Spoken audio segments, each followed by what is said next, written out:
and may be inappropriate for persons under the age of 18. And the winner, big surprise to everyone, from Infinity Broadcasting, Howard Stern. Thank you. On behalf of Howard, many people are stopping to eat water, and all you do is to celebrate. Why we don't want people to crash on an airplane, and the only thing you can do is to drink and make merriment. I condemn you. Howard condemns you. Good evening. This is outrageous and bubble to all of you. Thank you. Hey, this is Pat. Hey, Pat. Hey, Cherry, what the hell went wrong? What's the matter with you? What are you, a kleptomaniac or what? I forgot to take it off. You forgot to take it off? Oh, you go into a department store, you put a suit on, and you walk right out. What are you, some sort of an idiot? I'm sorry. Where's the jacket? Well, one of the gypsies took it. Oh, the gypsies took it. Of course, New York has a lot of gypsies. You on every block is a gypsy. Well, it's true, I saw it. Excuse me. Are you an entertainer? Are you in show business? No, I You for? Jerry, bring the jacket back tomorrow. All right. And, you know, that's it, but that's so. See you guys all day. Well, you know, this is the last show, and my guest tonight has been on our show before. He's best known as being one of the original bad boys of radio, and and I think it's great, he just made his move into television for Fox Broadcasting with his own show. Please welcome Howard Stern!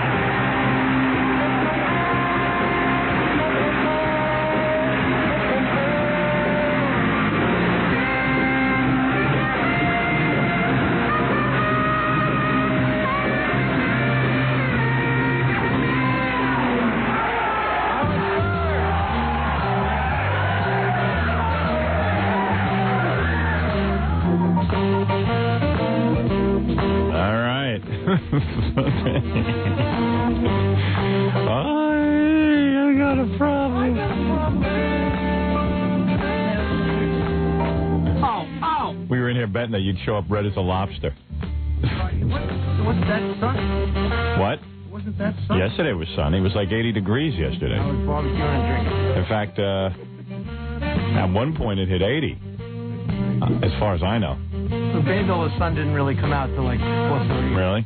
Yeah, they have different weather over there. Yeah, we were betting that Jackie would show up in that with his skin all red. That lobster mode. Yeah, right. Hey, I was outside. I didn't realize it. You don't get that suntan on Lotus Nose. You were on that? No. So there you go. All right. Good morning, everybody. Jackie had something stolen out of his beach bag. He was accusing Ralph. Really? Yeah, and Ralph said, hey, I didn't steal anything from you. There's a little thing going on. Stolen. What do you think? What could be in that beach bag worth taking? My gift from, What was that all about, man? I'll explain later. I was looking at Ralph all hurt. Don't be hurt. I'm sorry. Did Jackie just walk up and accuse him, or did he ask? No, I didn't accuse him. Yeah, he just said, Ralph, I'm not talking to you because you stole something out of my beach bag. Oh, yeah, just accused him. And then I've been walking in here for 2 years with you guys goofing on me before I even walk in the door. One day I walk in, break his balls a little bit, and all of a sudden everything's so serious around you. Get out of here, you moron. You were what do you mean? You didn't say it like a all joke. the Jackie jokes. Hey, Jackie, come on. Hey, how come you're not red? There you go. Hey, Nancy, go press the CD. He wasn't joking, Ralph. I know, for the record. right. He wasn't joking. He was not joking at all. No. Yeah, but why were you accusing the dude for? But why me? What happened? Did you see him in your bag? No. Jackie had something in there which I can't say on the air. Oh, I know what it was.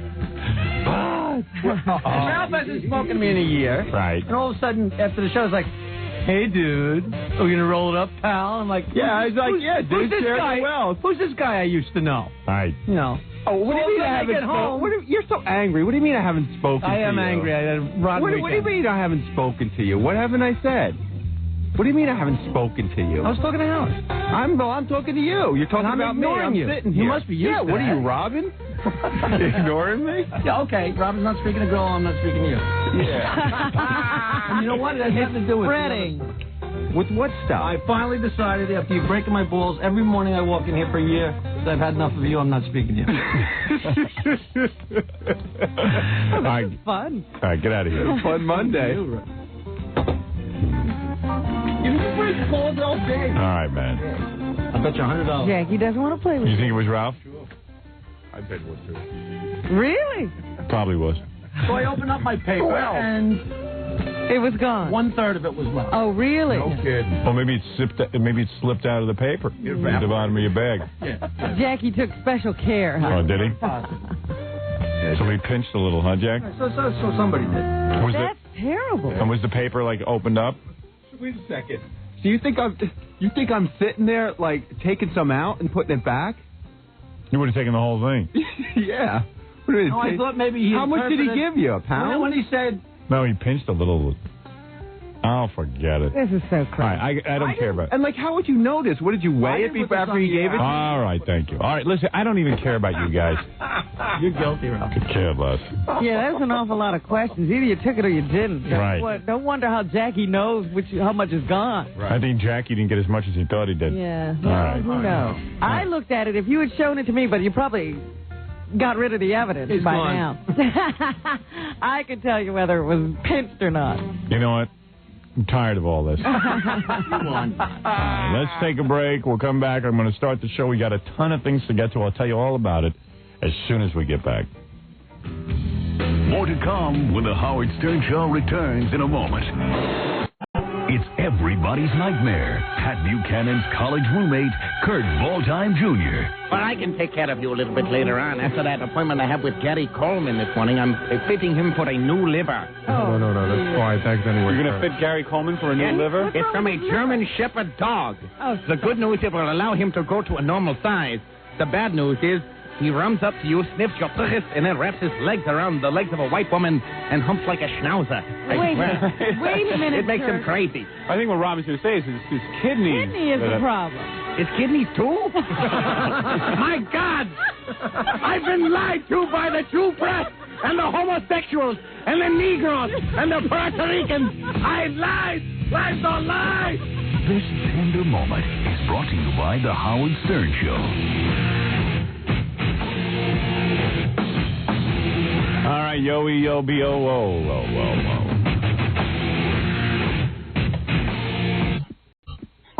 Corky up for the first phone call this morning. Yes, Corky. Good morning. Hello. Yeah, how you doing, Corky? Yeah, how you doing? I wanted to tell you, man, those seats you gave me, they were up, there was a guy walking down my aisle with a spacesuit and a flag talking about one small step. I mean, how could you give me seats like that? All right, goodbye, Corky. Why? Who cares? Who cares about what you want?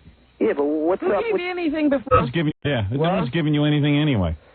Yeah, but what is that to give me, you know? I mean, you know what? You sound ridiculous. Go to Liberia. Live there. What do you mean go to Liberia? All right, goodbye. No, don't go by me. What is that? Goodbye. Who cares? I don't want to hear how your rainforest tickets weren't great. Well, I got other things I wanted to tell you. I wanted to find out you promised me the E-show was going to air. It never aired. Yeah, you know what? I'm too disappointing to you. You sit around, you make appearances, and then you wait for yourself to show up on television? Yeah. No, it's just that, you know, he promised me when I was going I didn't promise you anything. Anyway, I was in court twice last I don't know week. what he's talking about. What do you mean you don't know? I can play you the tape. Yeah, play the tape. Well, I don't have it with me. You want me to call you? Yeah, call me back and play me tape. No, I don't have time. I got to go to work, you know? Right. I was in court last week, and they marked it final. And it was supposed to be final, and my lawyer couldn't make it because he was on a murder case. And I hired a lawyer in the courtroom, and the DA said it wasn't final. I mean, 6 times I've gone to court, and they haven't done anything for me. You know, I don't know if the DA's trying to make a name for himself or what. You know? Mm-hmm. All right. All right. That's it. What do you want from me? No, I wanted to talk about this other problem, too. This is a guy who... you know, it's syndrome. Yeah, he wants you to pick up on something. All right, what else you got? Yeah, I got the Puerto Rican problem with Puerto Rican females, you know? You know the movie Black Like Me? Yeah. Well, it was Puerto Rican like me. Elaine's mother never even knew I was white. She thought I looked like Lou Diamond Phillips, you know? Anyway, the problem is it's... All right, I got to go, Corky. What do you mean? I got to go.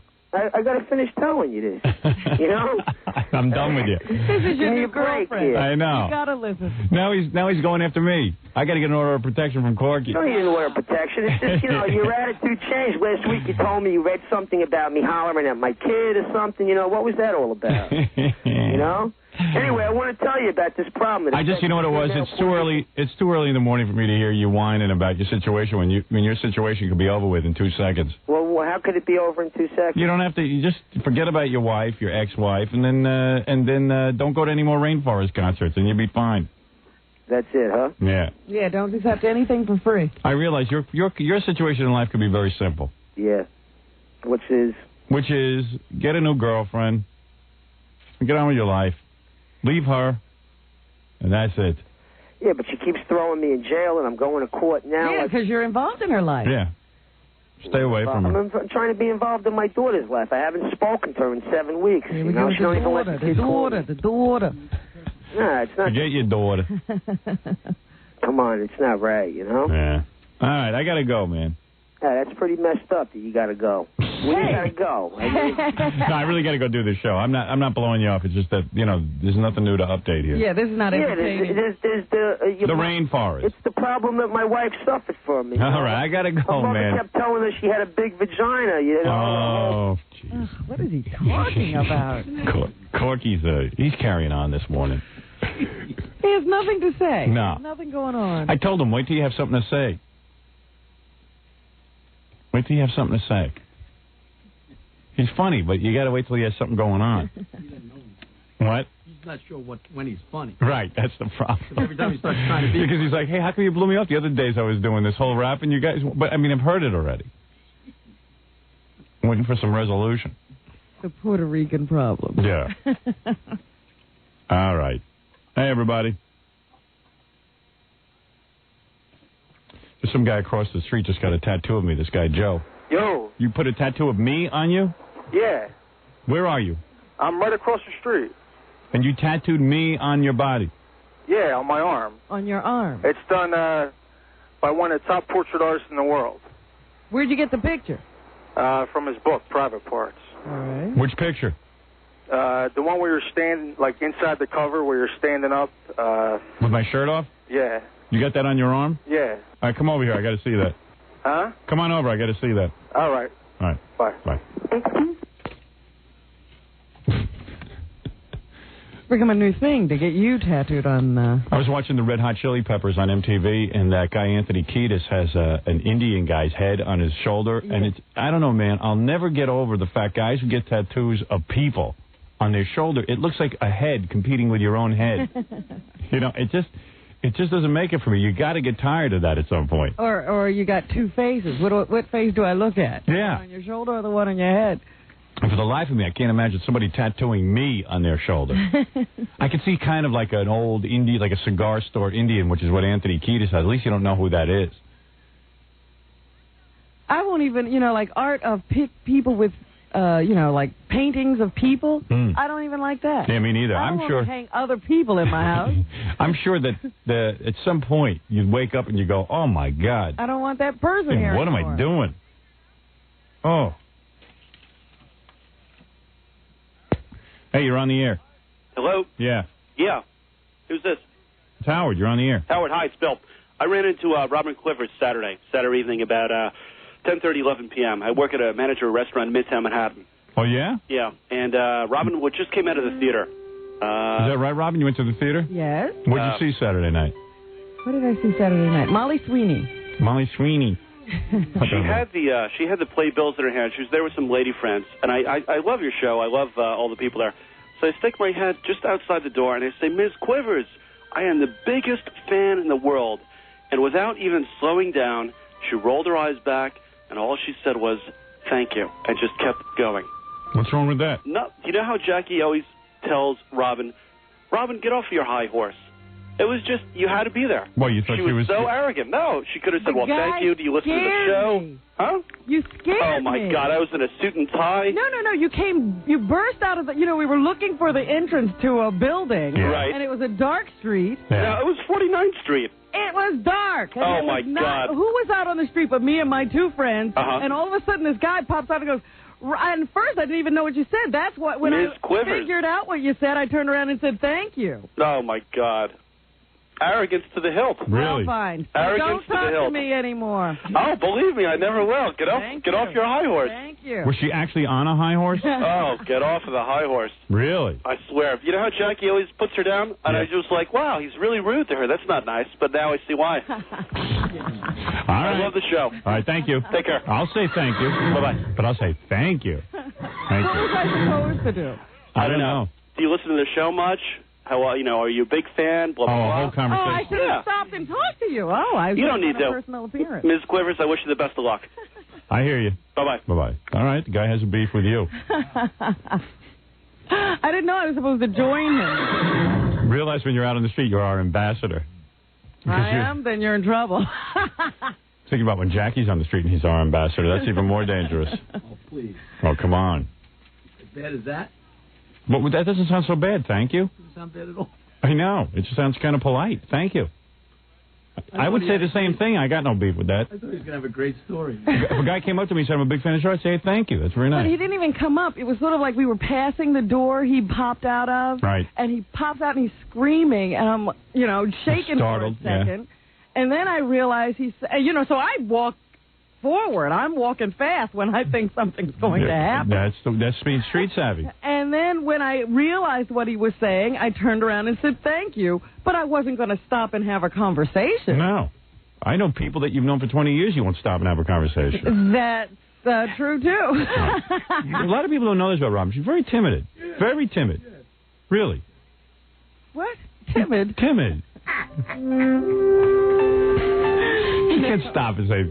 No, I understand what you're saying. Yeah, like you stop and have conversations with people. Oh, you don't have to compare yourself to me. I'm not comparing myself to you. I'm simply saying you don't do it. Don't tell me I'm supposed to do it.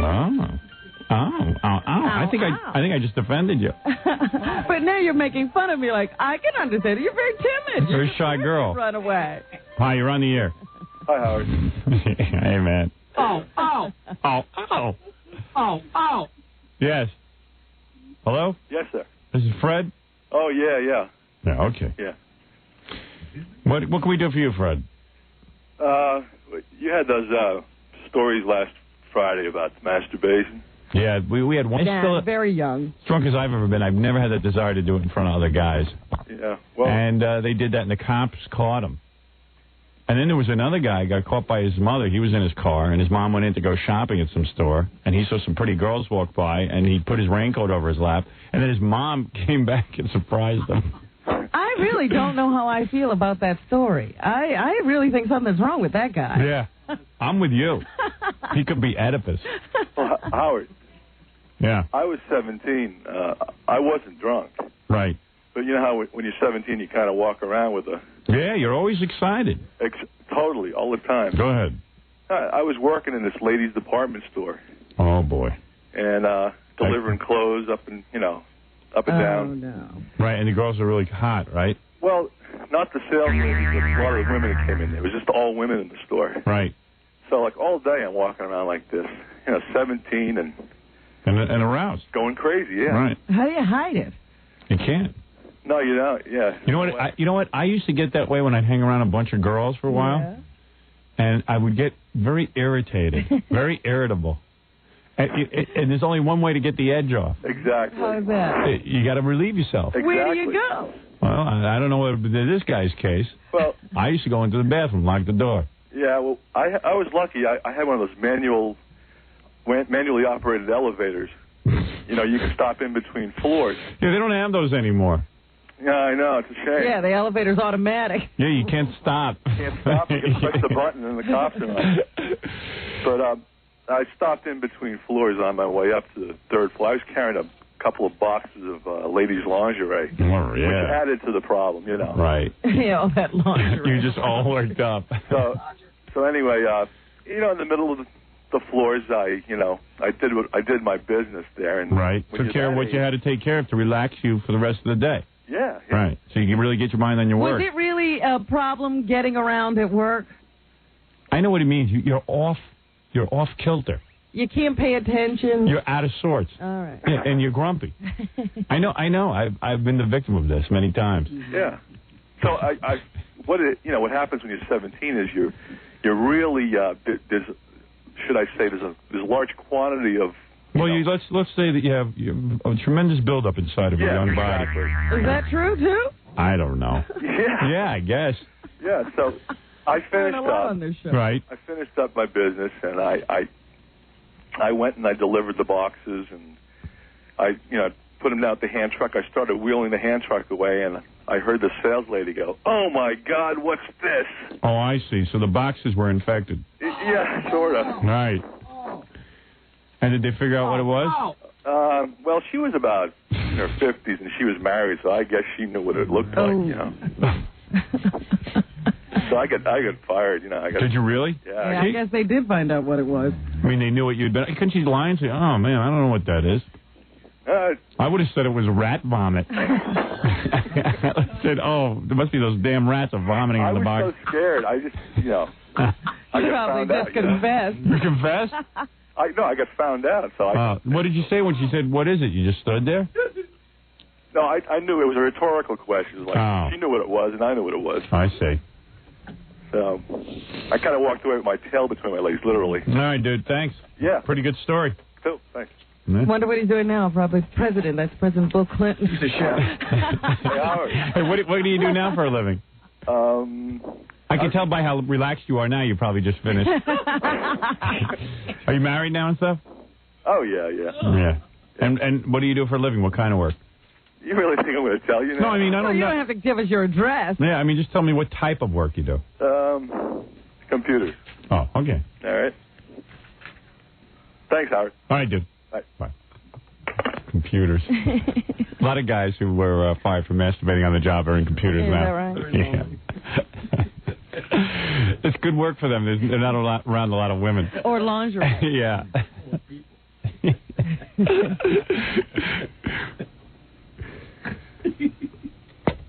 Hey, you're on the air. Yeah, Howard. Dude. Yeah, in your movie, are they going to save the bloopers so we can the public can see? Yeah, well, you know what? As a matter of fact, on Friday we had a little table read for the radio situations. It was me, Robin, Fred, and Jackie. And we actually videotaped that whole session, didn't we? A lot of it, the E crew had to leave, remember? Yeah, 50 or 60% of it anyway. But I know what you're saying, the actual screw-ups during the filming? Right. Yeah, I guess so. I mean, if there's some funny ones, I'm sure they'll make their way somewhere into something. Maybe at the credits, the closing credits. Yeah, I got something else planned for the closing credits, so I don't know if that's going to make it. But it could. You know, I've seen that before, though, and I don't want to do anything that's been seen before. Yeah, it's become sort of the thing to do now. Yeah, I'm not going to, have that little cute music going and then, to be or not to... I'm sorry. And the bloopers have stopped being funny lately, I know. I was just watching Grumpier Old Men. Yeah. And they did it on the first movie, Grumpy Old Men. Right. And it was kind of cute. But this time they just threw anything at the end. They probably made special bloopers for the movie. Yeah, I had the feeling that they were just messing up so there'd be something there. Yeah, Mr. Lemon, could you just mess up so we can put it at the end of the movie? All of a sudden, Walter Matthau just going, I don't know where I am. That's pretty funny. Guess you had to be there. Actually, I was thinking of a rather unique idea where my bloopers will be the sequel to the first movie. Because there'll probably be so many of them. I'm a mostly improvisational actor. Thank you. Nothing is a blooper. Everything is real. Everything is funny. Every one of my things is a gem. Yeah, that was weird. The E crew was standing around watching us tape our read-through. And the read-through was pretty funny. But now we're doing another read-through this week. I don't want to do too many read-throughs. I just want to go up and film. But everyone's telling me this is what you do. I don't buy it. I was on the phone all Saturday. We had a script session. Yeah, I was going to say to you, we can't keep doing those same scenes and making them, it won't have any energy. Right. That's what I'm going to suggest at this new reading that they're doing on Thursday or Tuesday. There's a reading on what? Tuesday? Thursday. Tuesday. Tuesday? I saw on my calendar Tuesday. You don't even have a calendar. You have a calendar. You just don't look at it. I do. Yeah, right.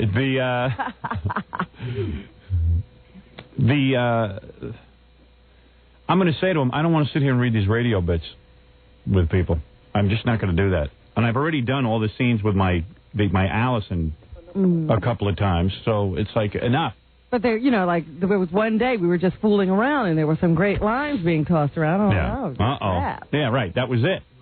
It would have been really good. Robin and I were on the set doing some lines, and it was really good. Oh, this guy's rapping too much. Einziger was there. He heard us reading some scenes. Hey, Einziger, come in here. Come and kiss my ass. Movie's going to be real good already, and I know it's going to be good. That's why I'm anxious to get it filmed. When I know something's good, I just can't wait for the public to see it. I know, you get antsy. I do. I get like, oh, let's get this on the screen already. Come on, let's go. Come out tomorrow. I think we start shooting next week, actually. Scott's not here yet. He's not here? Oh, I got to get his hours. Who else was at that meeting? Gump or... DePace? DePace? Yeah. Let me go check. Ganji, DePace. Yeah, what was Ganji doing there? Was Ganji there? I didn't notice. Yeah, for a few minutes. But he was there long. Oh, you were there, right? Yeah, I was there. Yeah, that was fun, huh? Yeah, it was great. It was a good movie, right? Yeah, it was pretty cool how they put everything together, you know? Yeah. It's like you're looking at, you know, history redone. Yeah. What did you think of the meeting Friday, Gary, for the movie? Ask Robin. I'm asking you. Well, no, because I called Robin. I was so impressed. I called her and told her what a great job. I was really impressed by it. Maybe I should take that message. Yeah, what'd you say? Well, you know what it was? It was like I read the script, right? Right. And I know you guys are doing some bits from the radio and stuff that I know. Yeah. And when you read it in the script, it's funny. Right. But when I saw you guys doing it together, it really comes to life. It's not really what's written on the page. Yeah. It's you guys being you. Yeah, well, that was what the meeting was, because we've been fooling around with this stuff for so long that we've never actually read it with the people involved. Like, you know, some of those scenes between me and my wife, I was like, oh, my God, these aren't going to fly. And then when I did them with her, it was like, oh, this is really good stuff. So I don't always know, you know, until I see it. Like, it was funny because, like, I read it, and then I saw you and Robin doing it. And some of the stuff I've even heard before, but it was very funny to me when I saw you guys, you know, putting your own spin on it. Yeah, that's why I just want to get the film shot already and then, you know, then go to the Academy Awards. Well, Gary said he thought it was a wonderful meeting, but I was particularly wonderful. No, I thought Robin was really good. Really? I really did. I mean, I think she did a good job. I was really glad you did a good job, because I asked Betty afterwards. I said, all right, we got any clunkers here? I go, Robin was good, right? Because I thought you were good. And then and she goes, no problem with Robin. I said, yeah. I said, what about Fred? Is there a problem there? No problem with Fred. The only one is Jackie might be the problem. Jackie's a problem? Jackie's always a problem. No, she said Jackie. She said no problem with anybody. Everyone was really good. Good. Even Jackie. Really? Yeah.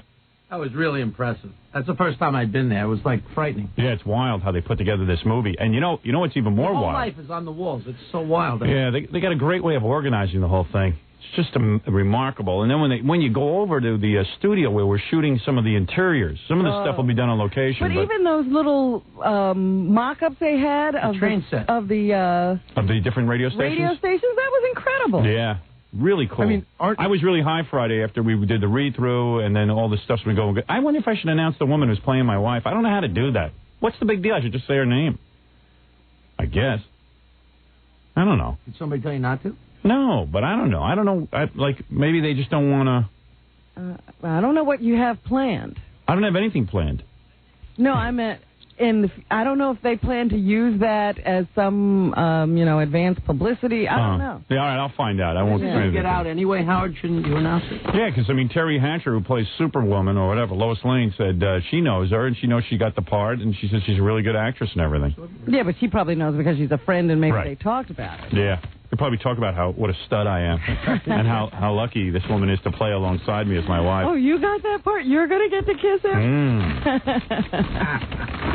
There's not that much kissing between me and my wife, unfortunately. That true? No. I don't know. I haven't seen all of your scenes. I think they think people will throw up if they see any romance going on. What? I just wonder how, like, when I was over there and I was looking at everything that's there is about you. It's your whole life. Right. There's like a crew of hundreds for you. How do you not become like this egotistical maniac? I don't know how you don't. I can see why actors get totally pampered. I'm walking around. This was my first day on the set last week when we were doing makeup and hair tests. When I'm over there, I got 5 people who just follow me wherever I go. It was unbelievable. From the moment I walk into that set, there's a guy who's just there to protect me. Then there's one who's my assistant, Jody. Then there's a guy who dresses me. There's a woman who wraps my hair. There's a guy who does my makeup. The same woman who wraps my hair then puts on my wigs. Yeah. And they all walk around. They dote on me every minute. And then if I decide to go in a room, they say, is there anything you need before you go in that room? Do you want us to wait outside the door or inside the door? And I'm like, wow, this is for me. I was almost craving a minute alone. But even on a grander scale than that, I mean, you realize they're making a movie about your life. Yes. And a lot of people who get movies made about their life are dead. Right. You're alive, and they're making a movie about your life, and everybody's there for you. I mean, it's pretty heady stuff. It is extremely egotistical to make a story about one's life when he's 42 years old. It really is. But you know what it is? My life is so amazing. That's going to take at least a couple of movies. Let me tell you something. There's already a sequel. I mean, quite frankly, I mean, just the television years alone would be a sequel. Let me tell you something. There's already talk of that. Yes. What is it? What's your name again? Prick. Yes. What is it, Prick? You know how you're talking about how everybody over there is like enamored of you and stuff? Like Gambling Dan's over there. Yeah. And you know, you were talking to Gambling Dan the other day, apparently over at the office. Yes. After you left, they were like, you know, we really don't allow anybody else to talk to their talent when they're in the office, but, you know, since you know them, I guess it's okay, but we just want to let you know. Yeah, they told Gambling Dan he shouldn't talk to you? You want to know something? That's why I love the movie. Oh, my goodness. When I go through there, nobody bothers me. Wow. But apparently there must have been something unspoken there. They were so polite, it was frightening. Yeah, well, they're nice. And you notice that one thing great about Hollywood, there's always food. Always. They recognize the fact Daddy swears that every time you show up, there's food. No. The rest of the time, there's no food. Let me tell you there's something. always food there, Robert. In fact, they have this room that's just filled with, like, junk food and beer and soda. Yeah, right. It's a full-size room, the size of this studio, just filled with drinks and food. Yeah, their whole refrigerator was cans of soda. That's all it was. Somehow in Hollywood, you know, like in radio, everybody is responsible for their own lunch. Food. For their own lunch. Somehow in film, if someone must have started getting some food, and then someone said, well, maybe we got to get some food for the crew, and then we got to get some... Now, I don't care if you're a janitor on the film. You eat for free. You know what? The E crew gets a breakfast for free every day from the E pays for the breakfast. Do they? Yeah, that's part of television also. Wow. Because, you know, the other thing that was really frightening was, you know, the other day they sent somebody over to pick me up, and they said, and he walked up and he said, hi, I'm a Teamster. Yeah. And I was like, what does that mean? That's Timmy the Teamster. Timmy gave me a ride on Friday. Yeah? Yeah. That's Timmy. He just stands there all day. You need a Teamster. Robin said, I want to drive my own car to the set. Guy went, what? He was telling me about it in the car. He goes, the other day I met Robin. I go, yeah. So she turns to me and she says, she wants to drive her own car to the set. I said, yeah, what's the problem there? Any problem? I guess she could drive her own car. He says, but I gave her a ride to the garage. So he picked her up and gave her a ride to the garage. That's cool. That's what's cool about movies. You can get totally spoiled. I would hate to... No wonder these kid stars like Macaulay Culkin can't function in the real world. Forget about They're getting spoiled like rotten little eggs. They think that's life. Yeah. He should go into radio. Tom's never sprung for anything. We're still working on getting that computer right here. Yesterday, I was reading in the paper, one of the tabloids, I guess it was, about Elizabeth Taylor. Here's a girl. Yeah. She grew up this way, right? Yeah. And people still can't get... And she can't forget that this is the way her life has been.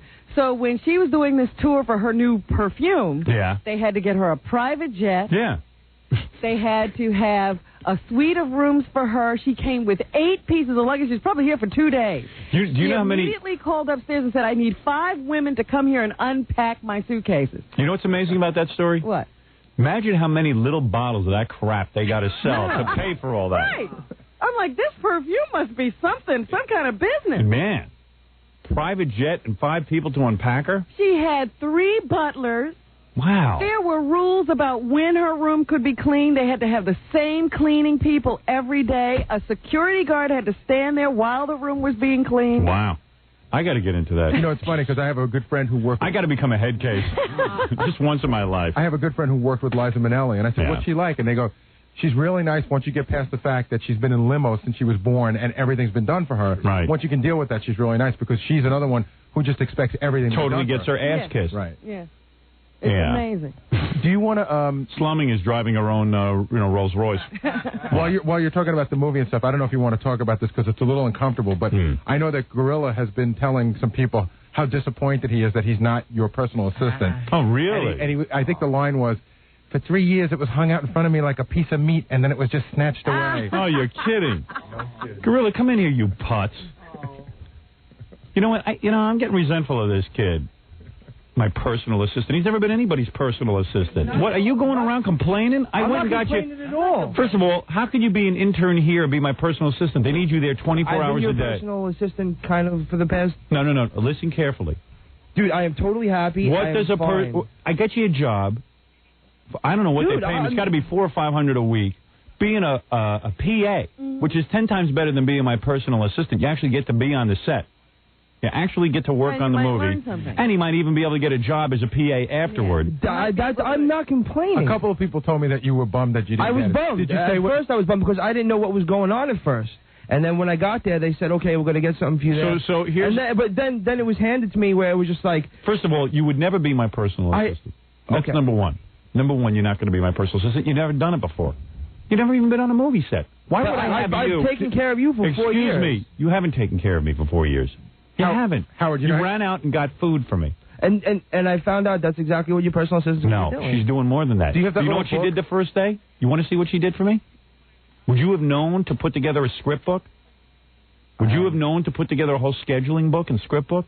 No, but that's something that I could do. Yeah, that's something you could do. Would you have thought of it? You have to know enough to do it. That's fine. I have no problem with that. Listen again.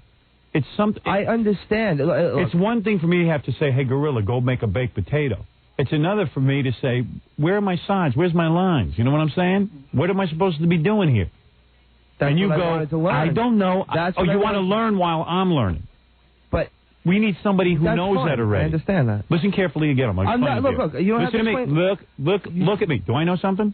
Do you think I know something? I know. I think you know a lot. All right. So why don't you learn from me? How could you be my personal assistant on a movie if you've never done it before? So you go, I know what I have to do. I got to go find potatoes. No, that's not what I want. I need somebody who's done more than get potatoes. It was. I don't have the time to teach you what to do. Okay. You were not going to be my personal assistant. That's not what I had in mind for you. You said to me, do you think I can get a job on the movie? I said, I'll find out what there is. Personal assistant, I need somebody who's into clerical, into all kinds of stuff. No problem. I'm very happy with what? I'm very happy. Of course you should be happy. What do you want to be? You want a job that you're going to be miserable at, that you're not qualified for, that I'm going to be yelling at you? And he's going to be unhappy at and have to fire you from. Yeah. Unbelievable. Okay. Should I go? Yeah. And don't you? If I catch wind that you're complaining around here about a job that I got for you, no, I didn't complain about a job that you got for me. You're insane. I'm dangling for 3 years. I'm not dangling anything for you for 3 years. What am I dangling? When did it become that I owe you a job on the movie? When did that become the rule? But I'm dangling what? What am I dangling in front of you like a piece of meat? Nothing. Yeah, so why are you going around bad-mouthing me? Bad-mouthing you? That's bad-mouthing me. No. You're going around dangling in other words, I am dangling something in front of you, and I didn't give it to you. No, not at all. But that's what you said. I got a job in the movie, and I'm very happy.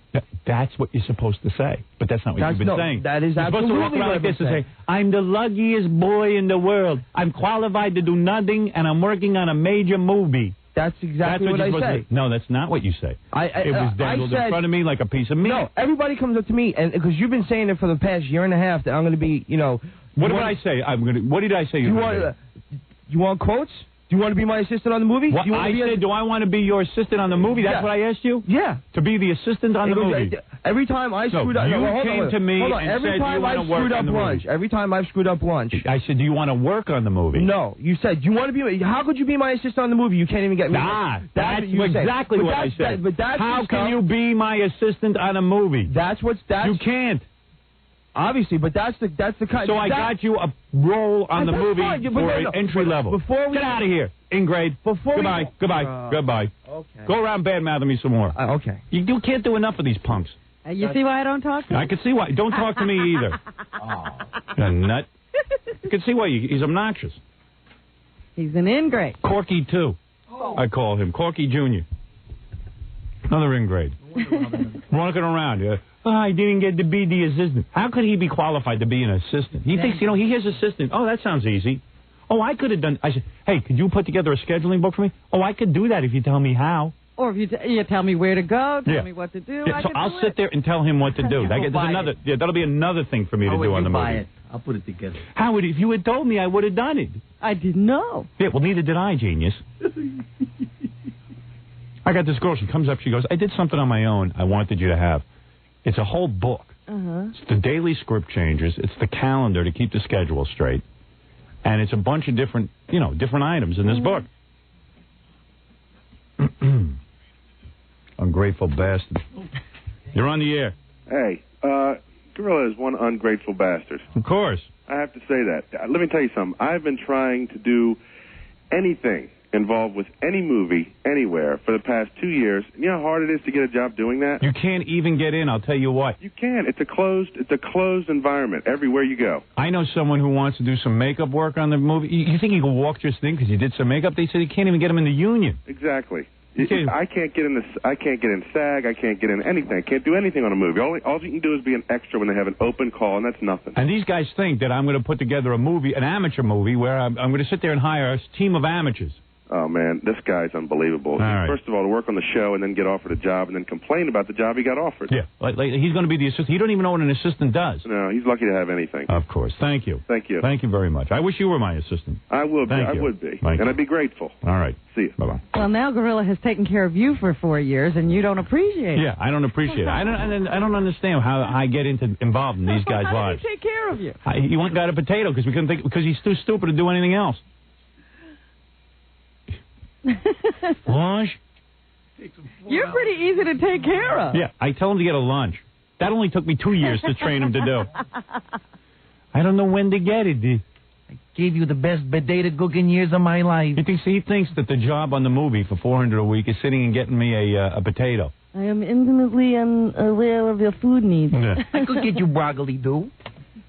All right, let me take a break and we'll be back. You're listening to The Howard Stern Show. More after this. Here's former showbiz celebrity and bad toupee wearer, Burt Reynolds. Also, Quaker State, because the man here from Quaker State who's thrilled that I was dropped. And they're going with Howard Stern.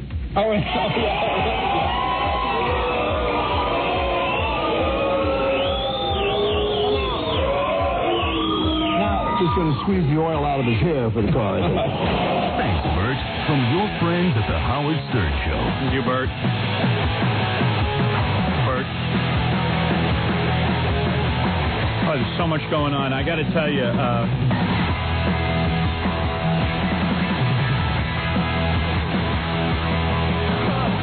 I was on such a high this weekend from the stuff that's going on with the movie that literally I was in good spirits.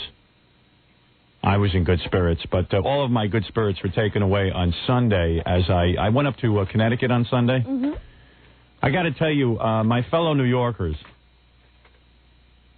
or my fellow residents of the tri-state area, there's something so wrong. I know I've talked about this before, but there's something so wrong that if on a Sunday you want to go up to Connecticut, that you go up there and you come to... I had a long time to think. I'm driving my car, all right? I got one of these trucks, you know? Mm-hmm. And I got the kids in the car. I had my parents in the car. I had... it was one big headache in the car. My wife starts yelling at me in front of my parents. What did she yell? And then I start yelling, telling her to shut up, not in front of my parents and the kids. Because this woman, I don't know who taught her how to drive. I had to take the kids to their karate lesson. While I was up there with karate, my dad went up to see the kids do karate with me. And then my mom and my wife went to get sandwiches for the car ride up to Connecticut because we hadn't eaten lunch. She goes out to get sandwiches. She comes back. She puts the car, when she parks the car, she puts the emergency brake on. Okay? Every time. She's not even on a hill. She puts the emergency brake on. Her mother did this. Her mother taught her this, I guess. And, you know... So I get in the car. I'm trying to pull away. The emergency... I know something's wrong. I go, did you put the... This is every time. Did you put the emergency brake on? Yeah, I put the... I've driven this truck maybe once or twice in my life. So I go to pull where the emergency brake is. On the left-hand side, I pop the hood open. Okay? Because remember where emergency brakes used to go? Yeah. So that's where the hood is now. Yeah. So she, all of a sudden, she goes, what are you doing? I said, Allison, what are you doing? Now I got to get out and slam the hood. I don't even know how to open the hood to close it. Now it's popped open a little bit. Right, because it has that little safety thing in there. So it turns out that in these trucks, the emergency brake is like right next to where the shifting thing is. Yeah, you know, it's on that little area, panel there. She goes, it's right here, and you pick it up. And she starts yelling and screaming. I go, shut up. And this is in front of my parents.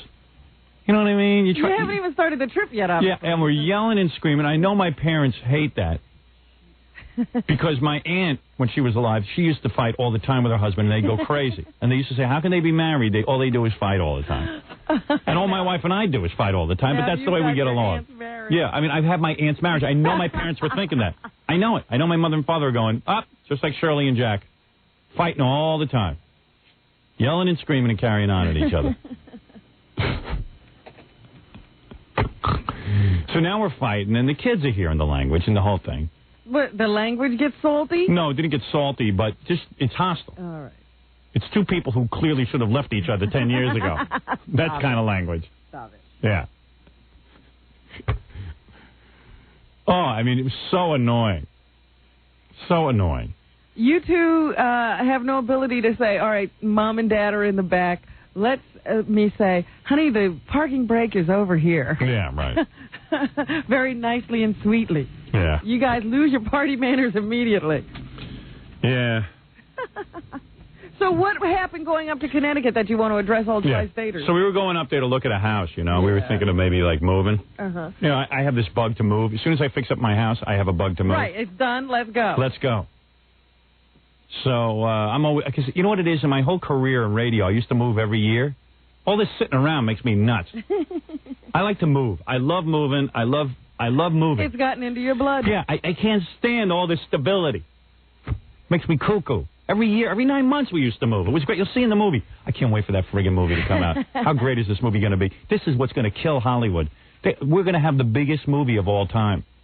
You are absolutely right. I was thinking more and more about what you said about how everybody puts out the same movie over and over again. Yep. Got to break the mold. I'm telling you, we've got the biggest movie of all time on our hands. If Jackie doesn't ruin it.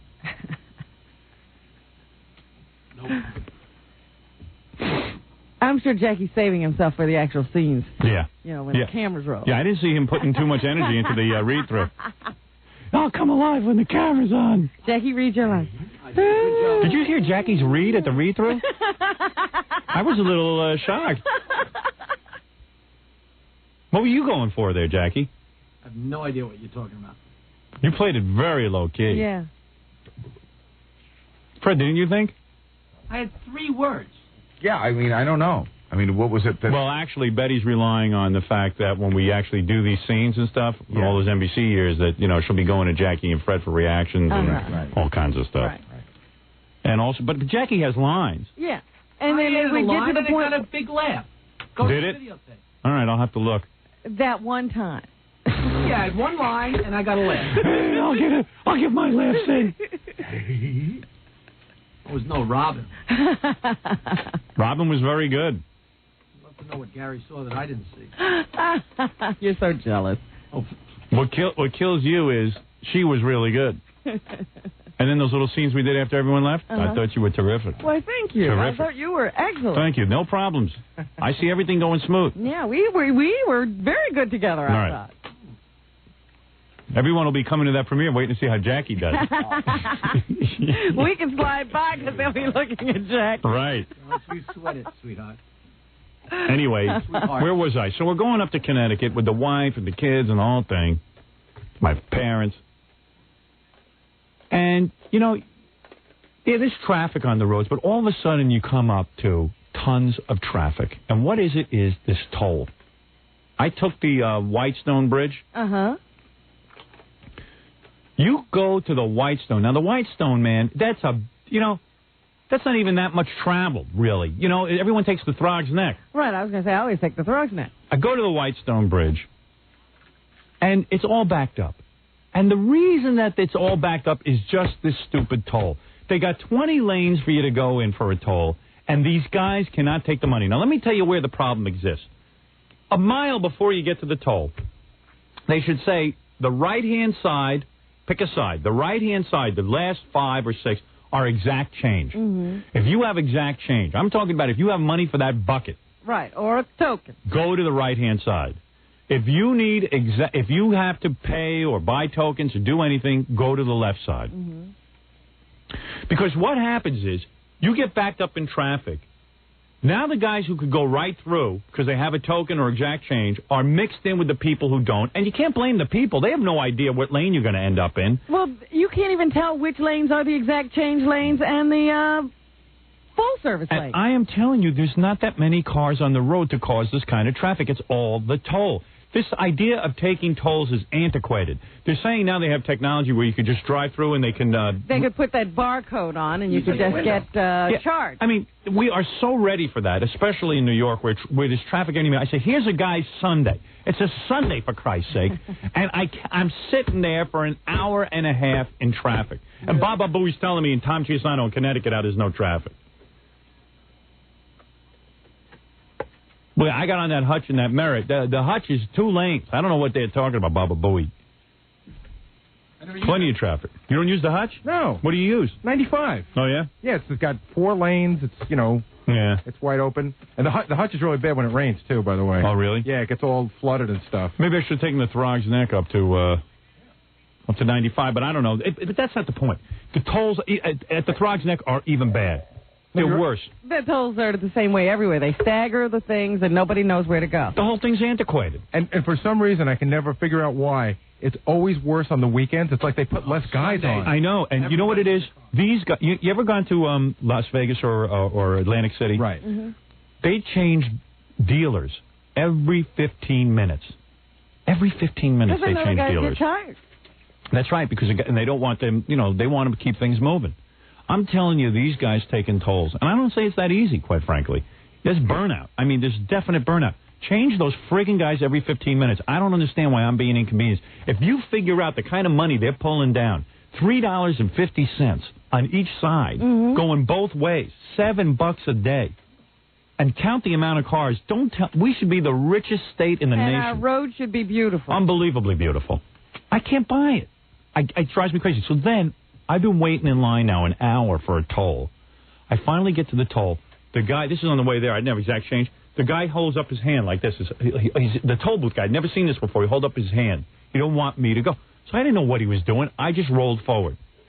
You understand, when I put my hand up, it means stop. Power trip. Toll guy. First time in his life he's got some power. I looked out. I was hoping he recognized me because I said to him, what are you doing?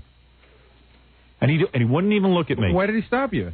He just wanted to stop a car. There was no reason. Probably he was counting his money or something. Yeah, it was time to change cash register. I've been waiting. Yeah, I've been waiting over an hour.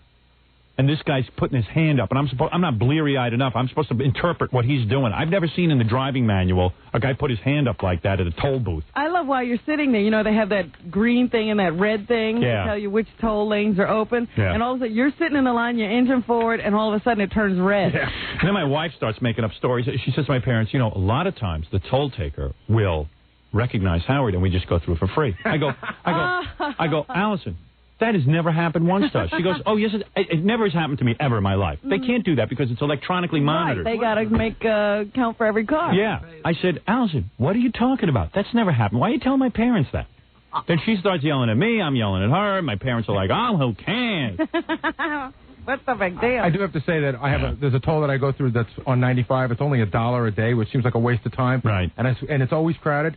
I switched over to that Easy Pass. Just stick it on your dashboard. Yeah. And I blow through every day. It takes me 5 minutes a trip. Yeah, but the problem with that is getting the Easy Pass in days of traffic. You can't even get to the point where you can show it to them. You're still in line with people who don't have who don't have money. That's true. Yeah. That's true. It's unbelievable. Yeah. Then what good is it? So when you finally get there, at least you go. Yeah. Saves you a minute. It's just ridiculous. Take a couple of more phone calls. You're on the air. Yeah. Hi, Howard. Yeah. Listen, you were talking a couple of weeks ago about the Star Trek convention. When William Shatner was there. Yeah. You are so wrong about the people that go to those conventions. Well, how can I be wrong about it? You've never been to one. Of course not. I would never go to one. Wait, listen. It's for losers. Listen. Dude, have you ever seen Trekkies? Listen, you're a Star Trek fan, correct? Yeah, I love Star Trek. Okay, and if you weren't famous, you yourself would go to one of these Star Trek events. Wrong. You're wrong. Unless I was a total loser, I would go to a Star Trek How do you know convention. they're losers? You've never been to one. I go to them all the time. Dude, I'm a grown man. I don't get off on doing Halloween anymore. I don't want to dress up in Spock ears and walk around and try and pick up ugly chicks. Listen, I'm sorry, I'm not into it. Listen, the only people that... Let me tell you something, man. I don't care if I'm famous or not. My sensibilities tell me if I'm sitting and studying the Klingon language, a totally useless language... Yeah, there's a couple of freaks. There's something really wrong. There's a couple of freaks, but... Oh, a couple. Now, listen, generally, there's a couple thousand people that go to this convention. 99% of them are normal people like me. Dude, I've loved a lot of TV shows before I was famous. I never once went to visit the stars or sit there and get together with a bunch of other fans and discuss the show. That's not what goes on at the convention. Dude, I'm sorry. I think it's lame. Listen, you know what goes on at the convention? Okay, tell me what's cool about it. Most of it there is for people to buy Star Trek memorabilia. Yeah, so? All right? What do you need that for? People talk and get their autographs. People line up to get your autograph. Yeah, dude, let me tell you something. I wouldn't line up to get my autograph. And let me tell you a second thing. Let me tell you something else. Yeah. Okay? Go ahead. It's one thing to get my autograph, all right? At least I'm sort of interesting. To get James Doohan's autograph, Scotty, or whatever that was, or Doc. Yeah. Yeah, but... George Takei. I mean, come on, dude. Most of the people there do not dress up. They even sell figurines of you there. Okay, so? Well... So what do you want from me? It's still not normal. Yeah, it is. You've never been there. You know what? It's ridiculous. I'm not going to debate this. Anybody who's of sane mind would know this. Who asked you to come in? Gary. All right, what is it? I was just saying, these are so abnormal, these conventions. I mean, he's talking about the guys who, go around and buy stuff. Yeah. They're even scarier. I know. They're all scary. They're losers. Their whole thing are these things they buy, so they pay like $800 for some stupid piece of plastic. That's not worth anything. Yeah, they can tell you they have each of the enterprises. Yeah, or all the different color figures and configurations. Figurines. Yeah. This one was minted before that one, and there's this whole thing, and it's really scary. Yeah, it's like I could see if it was something valuable. Because Star Trek plastic toys. Or if it was something you could use, if you needed it for your business, or you could parlay it into some kind of a money-making venture. But just to sit it up on a shelf to gather dust. I got to admit, I'm jealous of guys who have that much free time that they can spend the day doing that. And they all just stand around and they all look unbathed and. Yeah, you're on the air. Dude, hello, you're on the air. I'm arguing with this moron, Howard. What's the matter? He's trying to convince me why he should be on the air. He's got no topic. He's a moron. What do you want? You're on the air. Is this Howard? Yeah, you're on the air. Hey, what's up, man? What? No, I'm not on the air. Howard's talking. Lower your radio. Yeah, I want to talk to Howard. Yeah, my topic is only for Howard because I want to talk to him about his movie and what he needs. I am on the air. You're on the air with Howard. Lower your radio. I'm going to hang up on you. Hey, how you doing? All right, you're on the air. Okay, I'm sorry. Go ahead. No, I should go ahead. You called us. Oh, well, I've been trying to call you for a while, and I just told Gary, what do you want me to say? I can talk about anything Howard wants to talk about. Dude, you got to call up with a topic. Okay, well... That's the problem. I'm sick of guys like you who have no topic. The topic is Star Trek, and I was trying to chime in with a little more... I was agreeing with you. I think the guy's totally lame to go to... Oh, I see. You're gonna actually co-host the show. What is this, a debate? I would co-host the show, but, I realize you got the gig, so what am I going to do? All right. Thank you for calling. All right? Are you happy now you got on the show? I am very happy, all right, but goodbye. Let's chat. Come on. You got all... What is this guy has no idea how boring he is. No, it's 7:12. It's 7:10. You got... How many hours you got left here? I'm cool. Robin, talk to me. I have no desire to talk to you. What would you call this syndrome, Robin? You talk to me. Cool. I'm so psyched. All right, well, look, if you want to hang up on me... Dude, what do you do for a living? I read movie scripts. You do? For who? World Film, John Heyman, The Dresser, Passage to India. What did you say, Robin? World Film, Passage to India, The Dresser. The Cure, Basketball Diaries. This is a guy trying... All bad movies. Yeah, Basketball Diaries was a great movie. No, I know. I didn't have anything to do with it, really, but that's the movie that our company made. I see. And you read the scripts? I read every script that comes in. And after you read it, what do? They say, hey, if this guy liked it, we won't make it? Exactly. Well, actually, no, if this guy likes it, maybe my boss will read the script, but otherwise he just says that later. Has any script you passed on ever been made into a movie? A lot of them. Oh, are you kidding? I think he reads scripts after they're made. No, I read them. All right, name a script that you read and they made the movie. Earth Girls Are Easy. Oh man. But I passed on it. Oh, man. For the F word. No, wait. Goodbye. I had to believe me. He used the F word. Good job. The guy was kind of funny, but the language. I think he's still there, actually. Hello? Hello. Oh, different guy. Oh, different guy. Yeah, quickly, go ahead. I got to take a break. Okay, I just want to tell you when Jackie was in Dallas, I'm in the men's room, right? So he's taking a piss, and he starts telling some, dirty jokes and all that.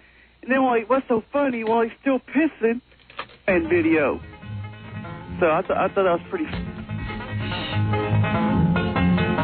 Who's screening the calls out there? I don't know. He got by a screener. So the guy was in a bathroom and Jackie was plugging his CD. Yeah.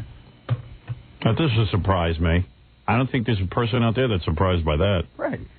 If they were enjoying his jokes at the stall, yeah, buy it. So? He should tell him more of this. There's more of this on Sergeant Pecker. I had to go to the dentist on Saturday morning, Dr. Kaufman, because they did a screen test on me, a makeup test, and they said my teeth were too yellow. Did you get your teeth whitened? Yeah. Well, you got to do it for 2 weeks. I've done 2 already. Uh-huh. You get this, they take a mold of your mouth, and then you squeeze in this stuff made by Colgate that's like white paste. Uh-huh, and you sit it in... You put it on your uppers and lowers for an hour. But is it sitting in something, like you have to bite into something? Yeah, it's sitting in like a little plastic mold of your mouth. And then you just drop some drops. But, I get nervous because there's chemicals that are whitening your teeth, but you're also swallowing them. And they go, well, there's no problem.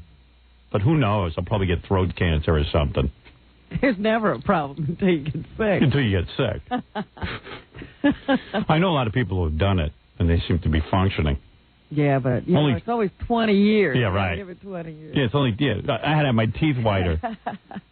My urine was purple.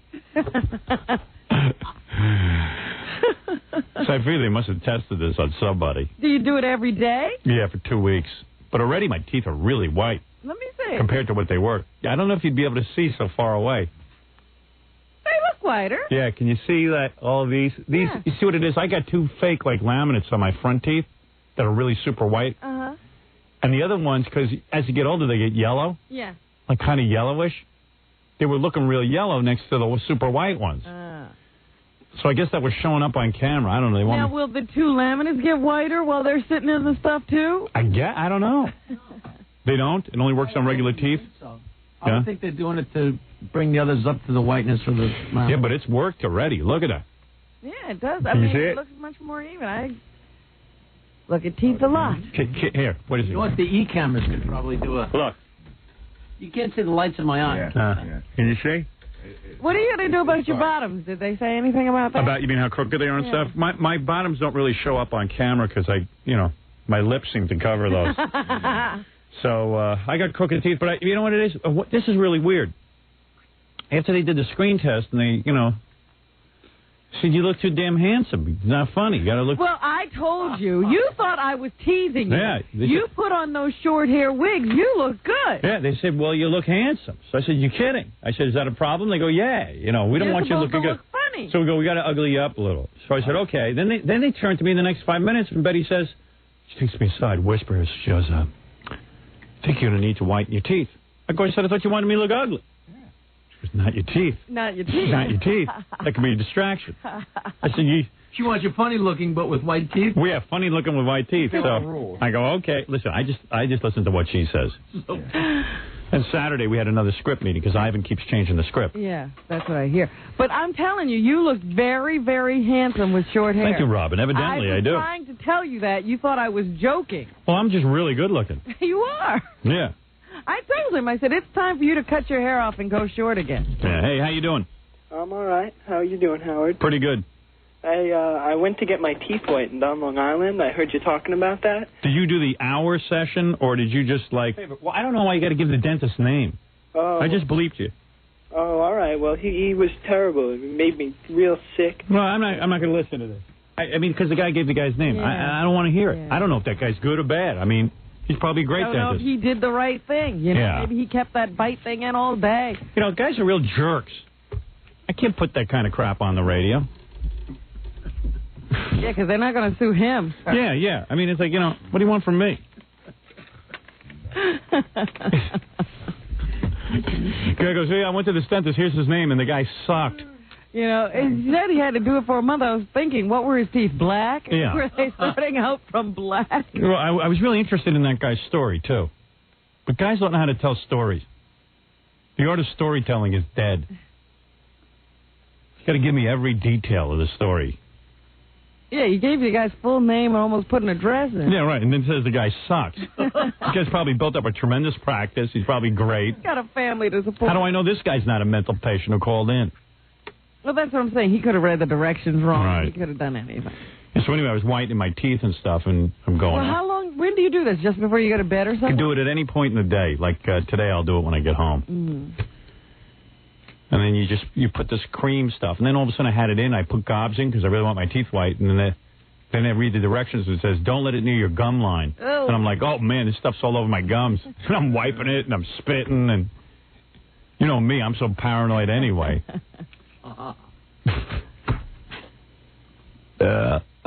With it in, I can't yell at my wife, though. I was going to say, you can't talk for an hour. Yeah, it's pretty good. I just watched some Tube. I watched Karate Kid 2 for the 20th time. Boy, does that movie suck, and I kept watching that over and over again. It was pretty funny because I saw the first one a couple of weeks ago, and now I'm looking at Ralph Macchio, and I'm like, how in the hell did anybody believe he was beating anybody? It's ridiculous. Here's a kid, right? The first Karate Kid, they leave you. The kid becomes so good that he beats up guys 3 times the size of him, more muscular, good-looking. And have been studying karate for years. Yeah, because Mr. Miyagi taught him moves. By Karate Kid 2, he goes over to Japan with Mr. Miyagi. And in the first movie, Mr. Miyagi was Korean. Then he becomes Japanese in the second movie. Yeah, that's right. But forget that. Suspend belief on that one, okay? They should go into Korea. then, in the second movie, suddenly Ralph Macchio, this little skinny kid who can barely walk, now suddenly can't fight anybody.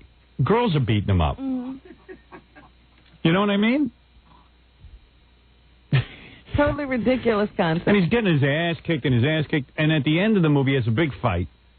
And he's fighting this kid who is so far superior to him athletically, and who is hitting him with these tremendous punches that Ralph Macchio would be dead. And then somehow Ralph Macchio beats him up. Yeah. Bad movie maker. And as you said, Mr. Miyagi was Korean. I guess, you know, these filmmakers are like, chinks are chinks, who cares? You know what I mean? Who cares where they're from?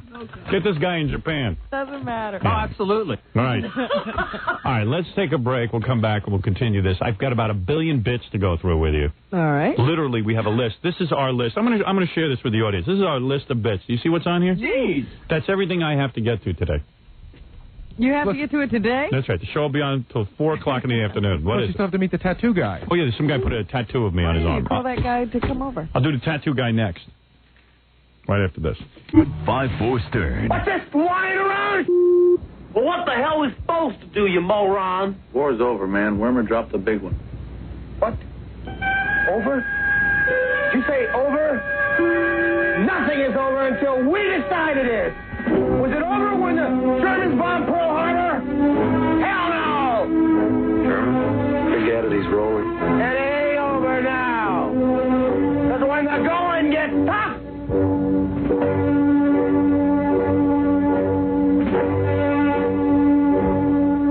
the tough get going. Who's with me? Let's go! Come on!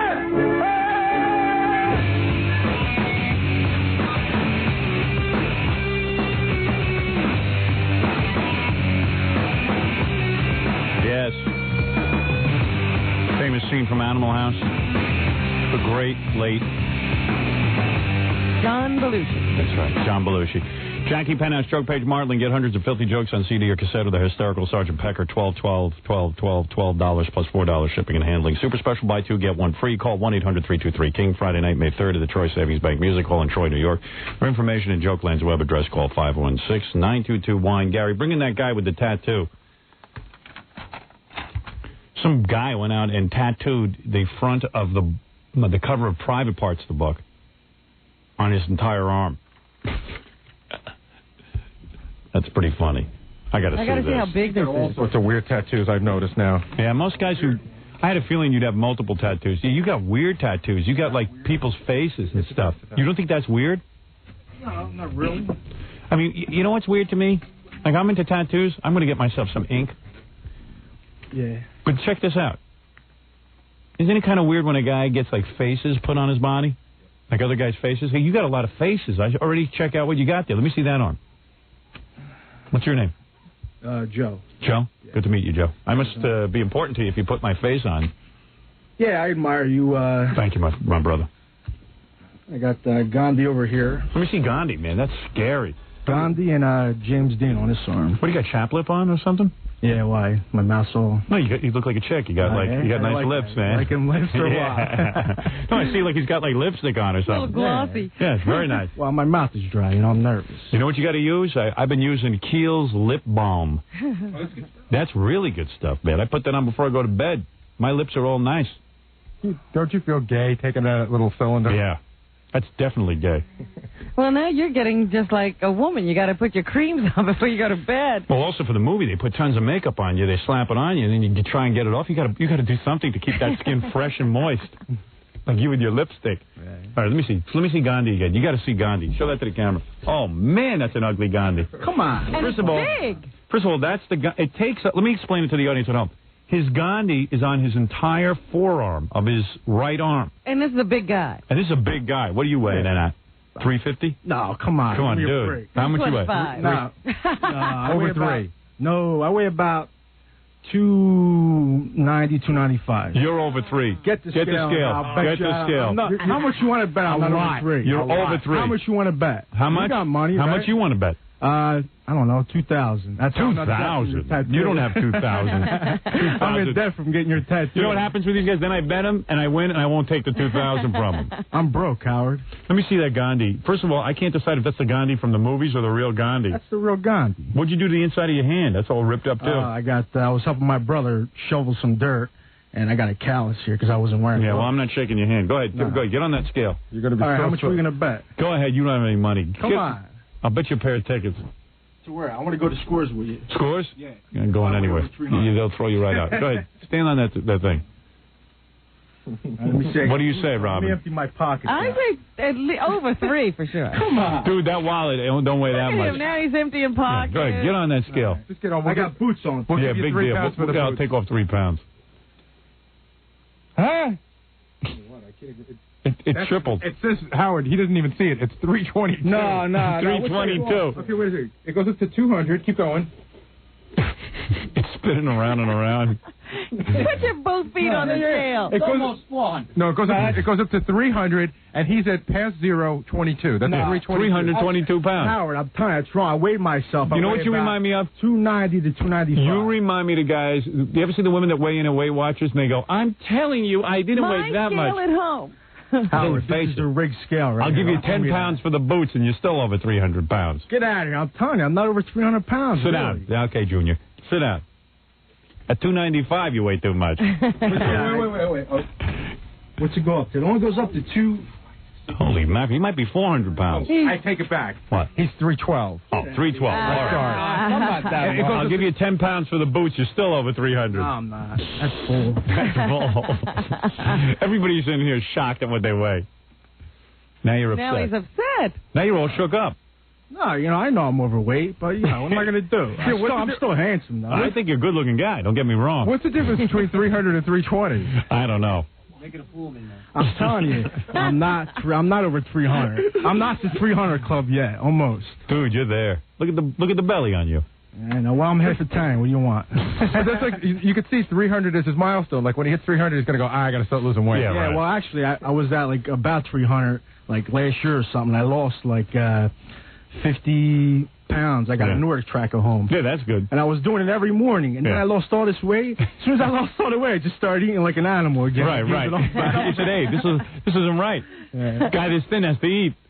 Well, what are you going to do, man? Hey, let me see. So his entire forearm is Gandhi. Yeah. He's a great man, one of the greatest men that ever lived. Yes, certainly was into colonics and enemas. Used to get them from nurses twice a day. Do you read about Gandhi? Do you live his philosophy? Well, I read a couple of his books. I've seen his movie. And it's funny, you're eating everything he didn't. Yeah, right. Well, You're not into fasting, are you? Yeah, Gandhi left a lot of food for you. Right. Well, I didn't eat nothing this morning, so. Oh, there you go. You are like Gandhi.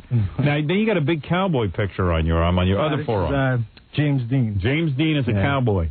Well, you know. From Giant or something. Yeah. How do they do that? That does look kind of weird. Remember, I showed it to you in at your book signing in Manhattan. I showed it to you. And you know what's funny about his tattoo? He's got real hairy arms, so he shaves around the tattoo. I've seen a lot of guys. He does. Yeah, well, I just shaved this one because there was so much hair here you couldn't see, like, the details. So I shaved it. Well, wait till you see what's going on with your tattoo. It broke out, so you've got a pimply face. Oh, yeah? Yeah, because when I got it, it broke out, so I had to wait a couple weeks. All right, now pull up your sleeve so I can see me. Oh, my God. Goodness. Look at this. Now, you got Jesus Christ, and I'm on top of Jesus Christ. Well, the Christ that was there already, so we just put you over top of it. Wow. Now, you're really into Christ. Well, you know... well, you're as big as Christ, though. I'm bigger than Christ. Let me see the pimples on my face. Oh, man, I got a whole red face. Well, look at me. It's just starting to, you know... clear up, you know. It was it was bad in the beginning because I broke out from the ointment, so I just do me a favor, buy some Stridex pads, man. I gotta clear up that skin. You're known for your good skin. You know what? I am beautiful. You actually look good in this. I look better than Jesus. Yeah. Look at that, man. Well, he got a bad picture, Jesus. I look a little cross-eyed. Did anybody notice that? Yeah, the guy made me cross-eyed. You're nuts, cross-eyed. Yeah, a little bit, but man, look at that. Man, that's a weird thing. You're like into putting people's whole faces on your arm. You know what I'm wondering? Yeah. If he loses weight, what happens to these tattoos? I think I get thinner in the face, and I lose the zits. What else you got? You got any other tattoos? Yeah. Well, let me see what you got. I bet your whole back is covered. Nah, not yet. I'm gonna get my whole body done eventually. Really? Yeah, I'm really addicted to it. Yeah, I can see that. What do you got? You got anything on that arm? I just got mother on this arm. Right. See, that I like. That's just like, that was my first tattoo. Traditional. Yeah, I really don't like it because I'm going to get a portrait of my mother. Right. You're really into the pictures. Yeah, he's got pictures. It's like, you know, I've seen guys carry around photo album in their wallet. Snapshots. This is like a living snapshot. You're way into it, dude. Portraits are, like, technically the most, I guess, difficult thing to do, and that's why. Plus, they're so realistic, you know. I'm into realistic tattoos. Yes, you are. Is a portrait more painful than, like, that mother tattoo? No, it's no different. I mean, I was in pain for this because it's up so high, you know. Yeah. I was in pain for, like, 4 hours it took. Yeah, you deserve it, man. That's what makes it worth it. I'm wondering, when will anybody get to see you? I mean, a guy like that doesn't walk around with his shirt off a lot. Oh, I bet you he does. He has no clue. Hey, Robin, I'll show you later. I bet you do take that shirt off, right? Yeah, you want me to take it off? Take off your shirt. Show Robin what you look like with that shirt off. What do you think? He doesn't walk around with his shirt off? I would imagine. Guys like this think they look bulky. Yeah, right. Look. Beautiful. Look at that. Look at this guy. Hey, man. Look at the bra. You need a bra. That guy's got at least a C cup. Let me see. Turn around. Let me see me. Let me see my arm. Let me see me. Look at that. I cover up all the way up his shoulder, and all the way down is almost his complete bicep. All right, Howard, you're right. That is so Robin, weird let me see your chest to have God and Robin, let me see your chest now. Come on. plastered right above each other. I got to admit, it's a compliment. I mean, among James Dean, Gandhi, and Jesus, and Howard Stern. James Dean. I never saw him. What's that? Where's James Dean? Oh, you got to check that out. He shaved his whole arm off. Look at that. And look at Gandhi, how ugly that is. Yeah, that's a pretty bad Gandhi. Gandhi just before he died. That's like Gandhi in the grave for 3 weeks. That looks like Jimmy Durante. Well, he looks real. Let me see the Gandhi. That looks like, that's the funniest one. That's an odd picture of Gandhi. I think it kind of looks like F. Murray Abraham. I don't understand. He's an old man. He wasn't that good looking, but he was a great person. Yeah, but he's like... You're not actually that good looking either, but you're a great person, too. That's true. Right. There you go. But, well, at least he's got James Dean that balances it up. That's true. James Dean was gay. So what? There you go. Gay men are great, too, I guess. That's right. You know? Well, what is the deal with James Dean? Why do you like him so much? Because they look alike. They're both into that kind of physique. I don't know. I was into, the rebel thing and seen his movies, read his book, and kind of got into it. And you got inspired. Yeah, Howard, Joe wants to talk about the rest of his life. Joe's like a rebel with an appetite. Appetite for Robin. There you go. He wants to talk about, I guess he was in rehab and stuff. He wants to talk about that. Oh, really? That's when I started getting my tattoos. It's a new addiction. Yeah, exactly. Ria, what were you doing, drinking too much? No, I was on PCP. Oh, yeah? Really? Yeah. You? Yeah. Did that curb your appetite? Yeah, it did, actually. I mean, were you thin then? Well, not really. I was just eating garbage food, you know. Right. I can't believe a guy like you was on PCP. You're overweight, you're covered in tattoos. It just doesn't make sense. It just doesn't fit the profile. Well, I got addictive personality, you know. PCP, I mean, there's plenty of chips and potatoes. So what? PCP? I've never met a PCP addict. I've hardly ever heard of anybody going to rehab for that. Isn't that the crap they spray marijuana with? PCP? No, Angel dust? I thought that was the elephant tranquilizer stuff. Yeah, they dip it in the formaldehyde or something. So how do you get into PCP? I mean, that's kind of unusual. Well, around my neighborhood, that's what everybody was smoking. Were you from Brooklyn? No, Trenton, New Jersey. Easy with the S word, my friend. Yeah, there you go. But yeah, it's supposed to be like formaldehyde or something like tranquilizer. Who the hell knows? So how many times a day would you smoke PCP? Well, I was getting bad. Me and my buddy were going out like almost every day, and using it every day for like the last year or so. And I was really doing crazy stuff. Like, what would you do when you're on PCP? Because I've heard like guys walking off buildings when they're on PCP. Yeah, some people do. I don't know. I did. Like, one time I had to fight with some guy, and his uncle owned the establishment, and I fought with his nephew, and then he went inside, and I picked up a garbage can, one of them steel garbage cans. It was full of garbage. I just threw it through the side of the window. Yeah, it's supposed to give you superhuman strength, that PCP. You know, one of them big side windows with a neon light came crashing through a window on somebody's table. They were eating. I was lucky I didn't hurt nobody. Yeah, man, nothing better than some good PCP, get a little high, get some tattoos, and throw some stuff through windows. Yeah, exactly. I did great. So did you just smoke? Did you work up to it? Did you smoke pot and stuff, or did you just go right to PCP? Nah, I started out with pot. Yeah, right. And I went through a little bit of acid phase. Right. Some speed, just dabbled in it. But the PCP really got you. Yeah, that was your drug of choice. Because it was kind of relaxing, and you were euphoric. Yeah, I'm not into speed drugs. Were you fat when you did PCP? Yeah. Really? Well, I guess not as big as I am now. But right. Maybe you should go back on. Yeah. Nah. Look at Rob. Oh, thanks, Rob. Jeez. So now you got a regular job and everything? Yeah, well, I got a boring job. I drive a bus right now. What kind of bus? A school bus? Yeah. Oh, my God. Well, I wanted to try stand-up comedy. Right, you're a funny guy, I'll give you that. Yeah, I want to help out drug addicts, too, in some way. Yeah. Because I really feel for people who lose their life with drugs. And they get caught up in that. So how long were you in rehab? 28 days. Yeah. And then you were fine? Yeah, I've been straight for almost 5 years. Oh, all right. You got it covered. Yeah. You can go back to drinking and smoking pot now. You seem to be responsible. Well, it's a tough thing. You got to change your whole life around. Right. I couldn't hang with my friends. I had to just... Yeah, you just go start all over. Yeah, exactly. There you go. It's kind of tough, but... Well, I'll tell you something. I'd rather be on PCP than get all those tattoos. Yeah? Nah, you're doing good. You're fine. I got some more. It would make more sense if he had done it while he was on PCP. Yeah, right. Exactly. He got Gandhi's head on his arm. Yeah, well, people actually say, why do you get all them tattoos, you're going nuts. I said, no, I'm sane now. Right. This is me you were being nuts. Sane. Yeah, well, I'm glad you got off the PCP. I thought that was the stuff they spray marijuana with. That's angel dust. Yeah, they dip it in some liquid. You dip the joint, right? Yeah, that's PCP. Yeah. Every time you got a hold of a good joint in high school, you would go, oh, this is laced with PCP.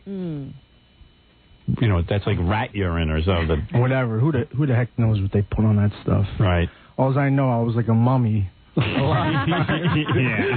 around like a mummy. Oh, that's good. Well, anyway, good luck to you now. I'm proud and honored that you would put my entire head on your shoulder. What is it, Ralph? You got to check out his leg. Yeah, what does he got on there? Some stuff on his leg. Let me see what you got on there. Pull your pants off. Let me see what you got, man. Right, he's got to take his pants off. Oh, man, look at that mess. That's major. He's got a giant fish on his leg. Carps. Is that a carp? They represent longevity and persistence. Really? Yeah, what are you planning for your whole body? What's that? Dude, you better think this through. What are you planning for your whole body? You say you're going to get the whole body done. Well, I might put a big Christ head on my back.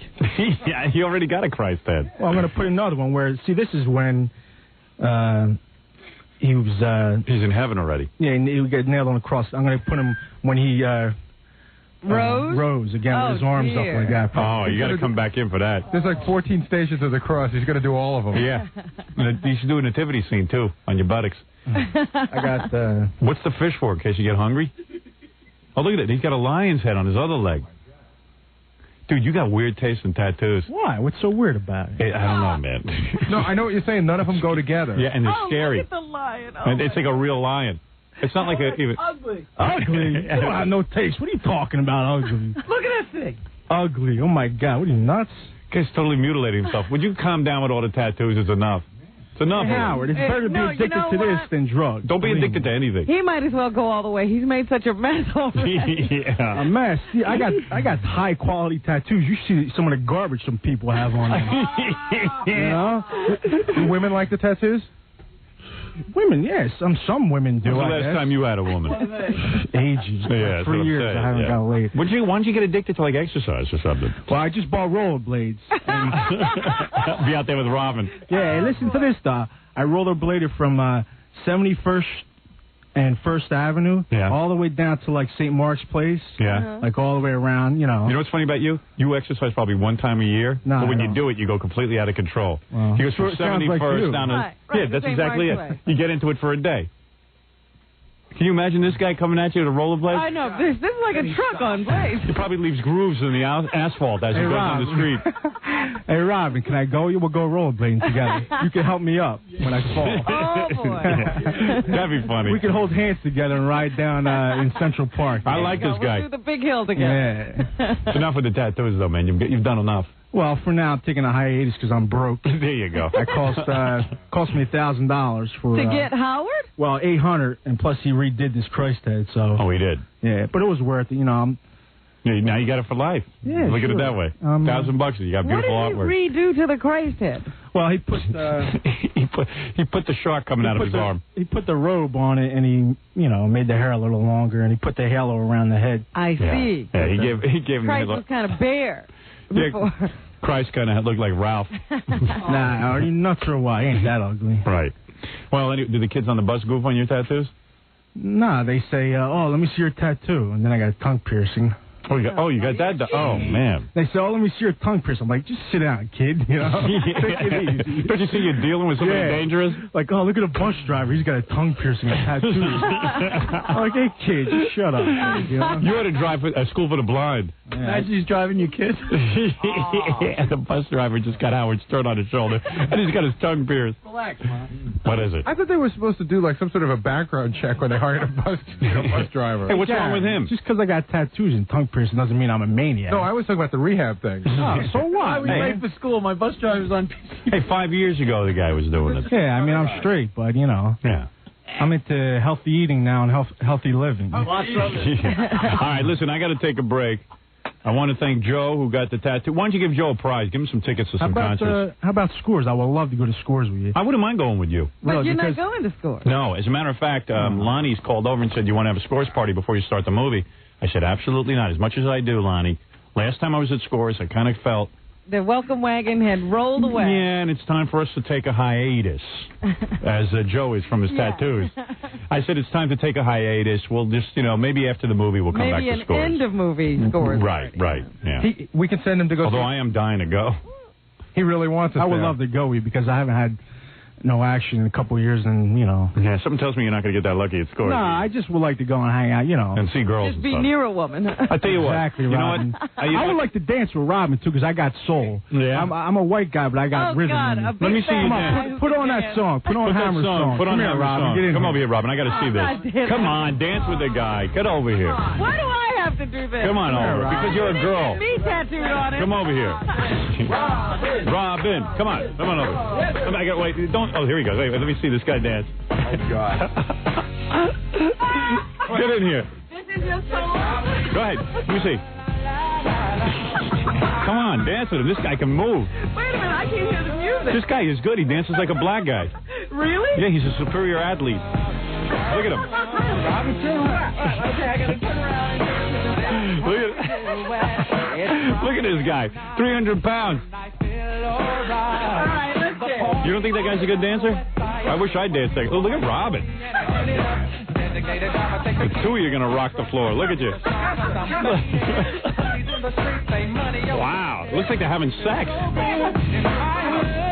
Hey, Robin, what are you taking, dance lessons? No. When did you get good? I always could dance.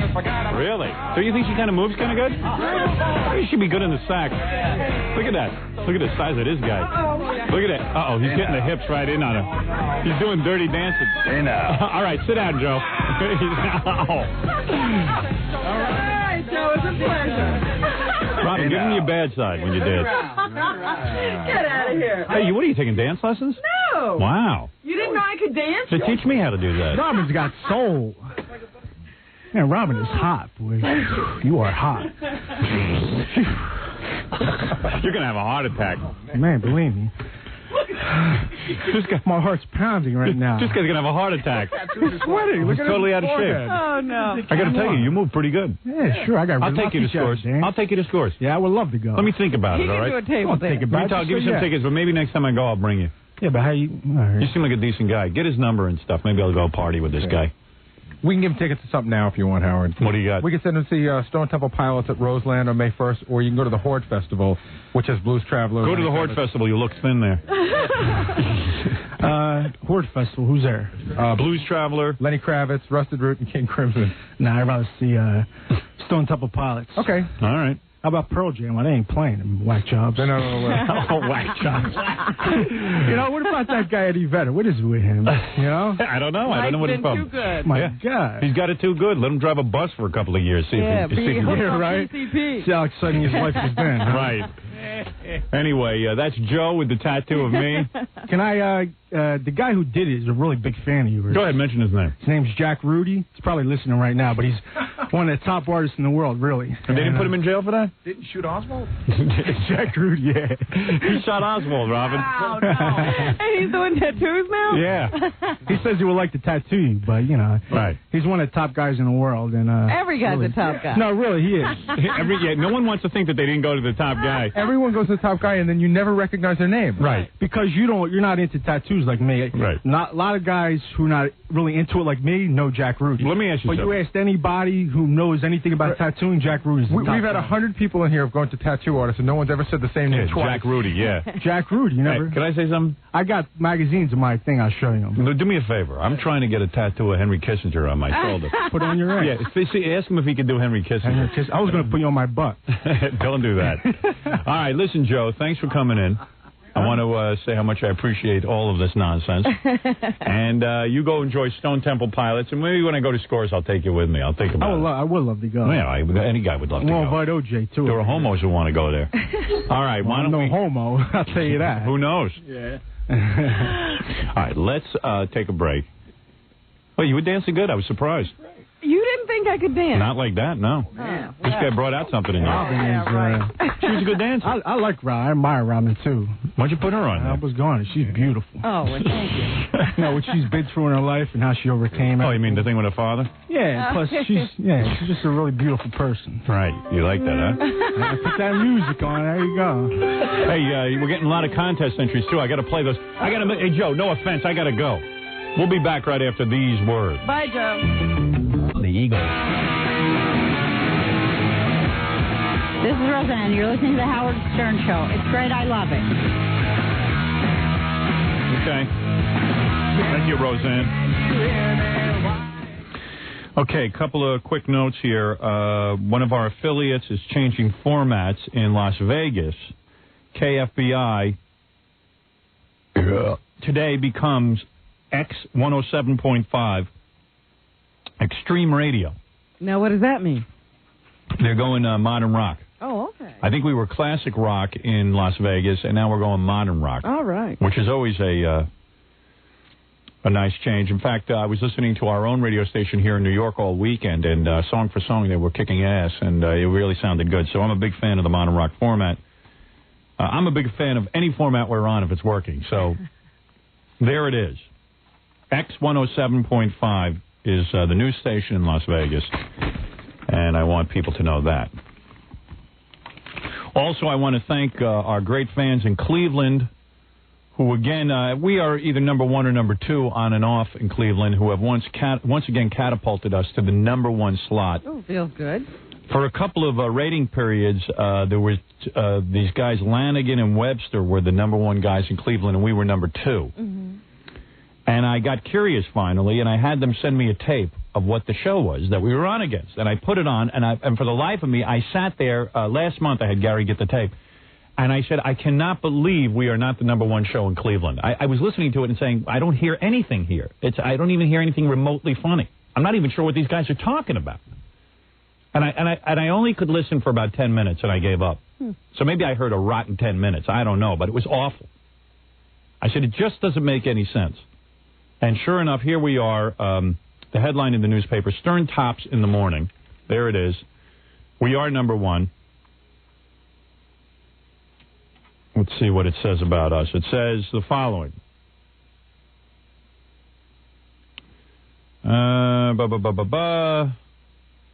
While the status quo reigned in the overall battle among stations, that was not so in the high-stakes morning drive time competition after nearly 2 years at number 1 in the Arbitron books. They say nearly 2 years. Mm-hmm. I don't know if that's the case, because I remember we were number 1, weren't we, at some point? WMG went there to celebrate. Well, maybe, yeah. Well, maybe they somehow, they say mostly they were number 1 or something. I don't know what they're saying, but Lanigan and Webster and Malone trio fell to second place in the winter quarter, trailing WNCX-FM 98.5 and syndicated shock talker Howard Stern. Stern earned a 10.1 share in the morning, outdistancing these guys who had a 9.5. So it's clear that we have a better show. Sometimes it's not always reflected in the ratings, but now it is. So we thank the people of Cleveland for that. Also, on the news front here today, Jimmy the Greek is dead. You talk about a guy who got a bum deal in life. I have the tape. Oh, do you really? Yeah.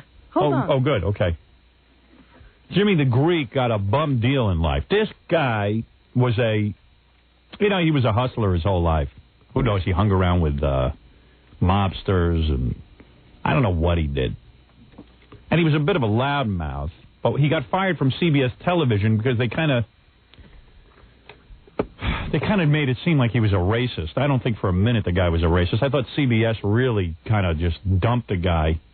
They have no backbone, none of these networks. It's like Disney fired Bob Grant because, they probably don't even know why they fired him. They just did because it was a hassle.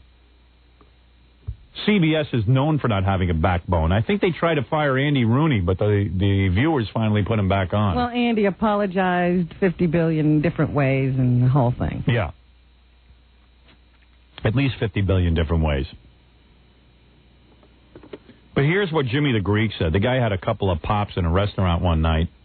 He's sitting around and the cameras are on him, and he was talking about black people being better athletes than white people. Yeah, he was answering some questions. Yeah.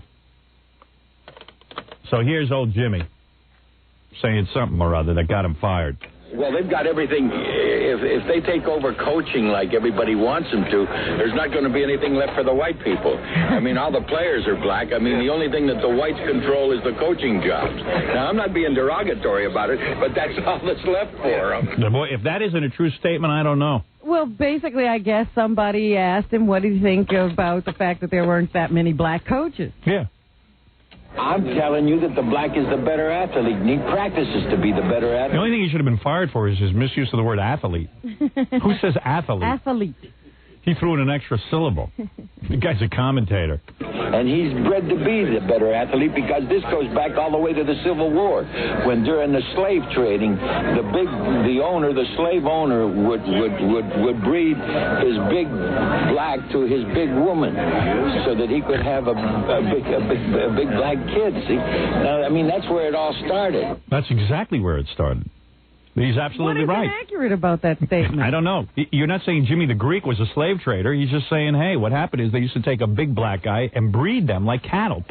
Slave owners actually thought of black people as cattle.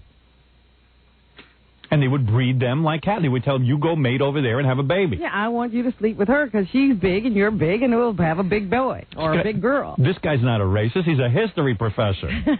But I think he was fired for reminding the country that there was slavery. Yeah, no one wants to bring that nasty subject up. I was telling them how superior the black athlete is over the white one. And for the reasons that the black tries harder. He works harder at it. I mean, and the white is lazy. The white. You know, he was then. This is his the apology. rest of them are trying to explain what he was saying the other night. That was his apology. The guy was a dopey guy who used to be an odds maker. He was an incredible odds maker. In fact, he predicted the winners of, I think, 15 or 13 Super Bowls out of 15. Wow. Something like that. Some amazing statistic. I like that. He's apologizing. And he's like, I was telling them how superior the black athlete is over the white one. And for the reasons that the black tries harder. Works harder at it. I mean, and the white is lazy. The white. What a great guy. You know, what's so funny about it is that they want to, you know, this guy is a character and he's interesting. And that's why they hired him. Yeah, and you know what it is? There's no more characters on TV. There's no more Howard Cosell's. There's no more Jimmy the Greeks. There's no more anybody because everyone's so goddamn bland. In fact, one time the story went that Jimmy the Greek punched out Brent Musburger at a bar. Yeah. Which is fun. You know, and the way Brent Musburger explains it, Jimmy didn't think he was getting enough airtime. Yeah. So he decided to slap Brent Musburger. Unbelievable. Quite shocking. Here's Jimmy the Greek apologizing a little more. Now, I've been in trouble before, but I always worked out of it. This one is a little bit different, but with the Reverend's help, I'm sure I'll be all right. Reverend Jesse Jackson, probably. I doubt it. Yeah, I think he was meeting with him. trying to work things out. It's like Marlon Brando. You know, there's a difference between what Marlon Brando said and what Jimmy the Greek said. Big difference. You know, when Marlon Brando, who's made a living in Hollywood, and by the way, this fat slob has made some living off of the so-called Jews in Hollywood. If I was a Jew in Hollywood and I had any kind of work for Marlon Brando, I wouldn't give it to him. I'll tell you why. The guy's a big, fat, gluttonous dope. And not only that, this is a guy, remember this guy's history. He takes millions of dollars from movies and then shows up and does a walkthrough. They say he doesn't even learn his lines. No, they have to write them everywhere. They got to write them on everyone's head. You know that in Apocalypse Now, they had to write it on Martin Sheen's head, the lines. This guy, he's nothing more than a big, fat, gluttonous dope who sits and talks about the ecology of the world, but meanwhile he's consuming more and more food at a disgusting rate. But the problem is they already gave him all that money. You can't get it back. Right. There's a guy who had no problem taking the checks from the Jews. Yeah. Let me tell you something about Jimmy the Greek. It was wrong what CBS did to him, and here's a song to remember the Greek. You ready for a song? Yeah. You are? I would love to hear a song about Jimmy the Greek. Well, that's easy for you to say. Well, you offered it to me. I thought I'd take you up on it. It was so perfect. I just had my song in my hand. Now I don't see it. I don't see my song. What could have happened to it? I just had it here. I just had it in front of me. Very difficult. How do you do that? I don't know how I do it. Here it is. Here we go. To TV to give you tips. I kissed O.J. Simpson on his big full Negroid lips. My life is ruined, it's all thanks to CBS. I hope that Jesse can help me out of my mess. Tell the NAACP I'll kick in $1 or $2. I'll even invite that coconut head Farrakhan to a barbecue. I'm telling you that the black is the better athlete, and he practices to be the better athlete, and he's bred to be the better athlete because this goes back all the way to the Civil War. I want my job back. All I called them was black. I know hacks, they give me black. Well, they've got everything. If they take over coaching like everybody wants them to, there's not going to be anything left for the white people. Black. I never said their ankles were weak. I never said the funny when they speak. I seen them hold jobs for a week. I was telling them how superior the black athlete is over the white one. The white is lazy, the white is lazy, the white is lazy, the white is lazy, the white is lazy, the white is lazy. The white is lazy. He's kind of like knock the white people. The white is lazy. Hey, you're on the air. This is Joe from York out there, Robin. Right. What is it, Joe? Howard, I can't believe, what they did to this poor guy. Hey. Unbelievable. Now he's dead, and he's going to be labeled a racist for the rest, The rest of his death. Yeah. Hey, I'm real nervous, man. I can't believe I'm on the air with you. These guys are great. Thank you, Joe. And I'm from New York originally. I listened to you from NBC, man, years and years ago. And I moved up to Pennsylvania, and it's great since you came on in New York because I couldn't get you on YSP. It was hard to pull you in. Well, without going through your entire history of listening to the show. And your difficulties. And your difficulties, yeah. All right, so you wanted to defend Jimmy the Greek, and you've done that. Yeah, it's ridiculous, man, but it's going on everywhere because you listen to some of these rap lyrics. Yeah. And, they could rank on us, white people, however they want, and, they're never labeled racist. Only white people can be racist, you know what I'm saying? Maybe you ought to leave me to defending Jimmy the Greek. I just can't believe I got on the air with this guy. This is great. Who is they, by the way, when you refer to they? The black people. Oh, the black people. The whole black race, everything. I see, everything. All of their leaders and everything, you know what I'm saying? All the leaders and everybody. Yeah, everybody out there. It's crazy. All he said was they were the superior athlete. Yeah, and he was telling it like it is. I mean, you watch football and basketball, and it's like 95% black, It's crazy. Of course. Well, yeah, and he was offering some explanation for it. And that's kind of racist against white people, man. All right. Well, thank you, Joe. What are you going to do? Thank you. Thank you, Howard. That's Joe, everybody. Checking in from York. All right. Why is everybody on this show named Joe? I think it's we've had 7 Joes on this morning. All right, we got to take a break. When I come back, I want to play another entry for your song parody, Robin. Okay. Also, oh God, I'll read you the list of everything we got to do. It's frightening, and now we have very little time left to do it, and we'll be back right after these words. 97.1 The Eagle. It's the battle of the Titanic nitwits. Scott Salem and Fafa Foley. The thing I'm pissed off about is I don't get to read Newsday. Right, and Gary does. That's Scott, what time do you go home? Usually between 12 and 1. And what time do I go home? Around 4 every day. I'm in here at 4. What time do you get in here? You haven't been in here at 4 since you were born. Bull S, because I was here. I wish it was a time clock. You don't know. I'm here every day at 4. I was here this morning, but like 10 I think since we yelled at you, you've been here at 4. No, absolutely not. No, look, here's the point. I am here every day by 4:15. You get crazy every year. But I work after 12. I don't take a lunch hour. Never. All right, do I take a lunch hour? Listen to me. I mean, I don't understand. You see, your rationale is you don't get here at 4. Hey, you're the one who brought up that. I don't take a lunch hour, Gary. Then don't read I'm Newsday. supposed to get 2 hours overtime. You're the one who brought up the Newsday thing. I'm just fighting back. Hail to the king of all instigators, Howard Stern. Thank you. All right. Speaking quickly about Robin's theme contest, if you know anything about this show, Robin's theme is very, very important to the show. Whenever you hear that music, you know instantly Robin has done something triumphant. But there's never been words to this song. Now, we have a contest going on. You take Robin's theme, which I've played a couple of times all the way through so you can have it, and send it to us. Send it to us with lyrics. And the winner. Don't ask us to add any more. We played the theme for you. You have to do the rest yourself. That's right. And you can win a new 2-passenger Kawasaki Supersport jet ski, compliments of the Good Times Company, Kawasaki. Stop by and see all the new jet skis at your local Kawasaki dealer. Those things are fun. And the contest entries must be received by the end of the business day on Wednesday, May 1st. Winner will be announced Monday, May 6th. And you got to be 18 or older. Enter. All entries should be sent to Robin's Theme Contest, care WXRK, 600 Madison Avenue, New York, 10022. I'll just play a little snips of the entries, Robin. All right, I'd like to hear this. Okay. Here's a guy named Charlie. Charlie Joe. Last name is Joe, believe it or not.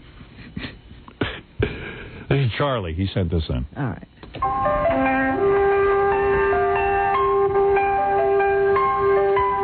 Sweet and brown, warm and strong. Wow, you know, already, like, this reminds me of Helen Reddy. Yes. Hear me roar. Feminist theme. Sweet and brown, Woman strong. Woman strong. This is very thematic. Sweet and brown. She knows no bounds.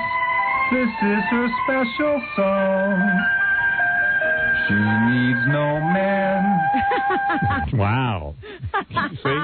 See where he's going? He's got it. Oh, Jackie wrote this. She needs no. She needs no man. As yet. They all just want to be her pet. All right. So anyway, as you know, get the theme. there's lots of things. You could, of course, work in Robin's father. Oh, don't give them any prompting. Now let them do what they Give want. me some topics. That's all. High colonics, obviously, which is a big part of Robin's life. This guy, he didn't dwell on any of that stuff. No, he went with something different. Horses, big breasts, boyfriends, seaweed, yoga, cats, hair extensions, the torturing of the interns, the British accent. Also, she's an actress and does charity work. These are just some ideas. Lots of different things. Now, don't try to put all of them in. You could dilute your song. Yeah. Got to pick a few. Okay.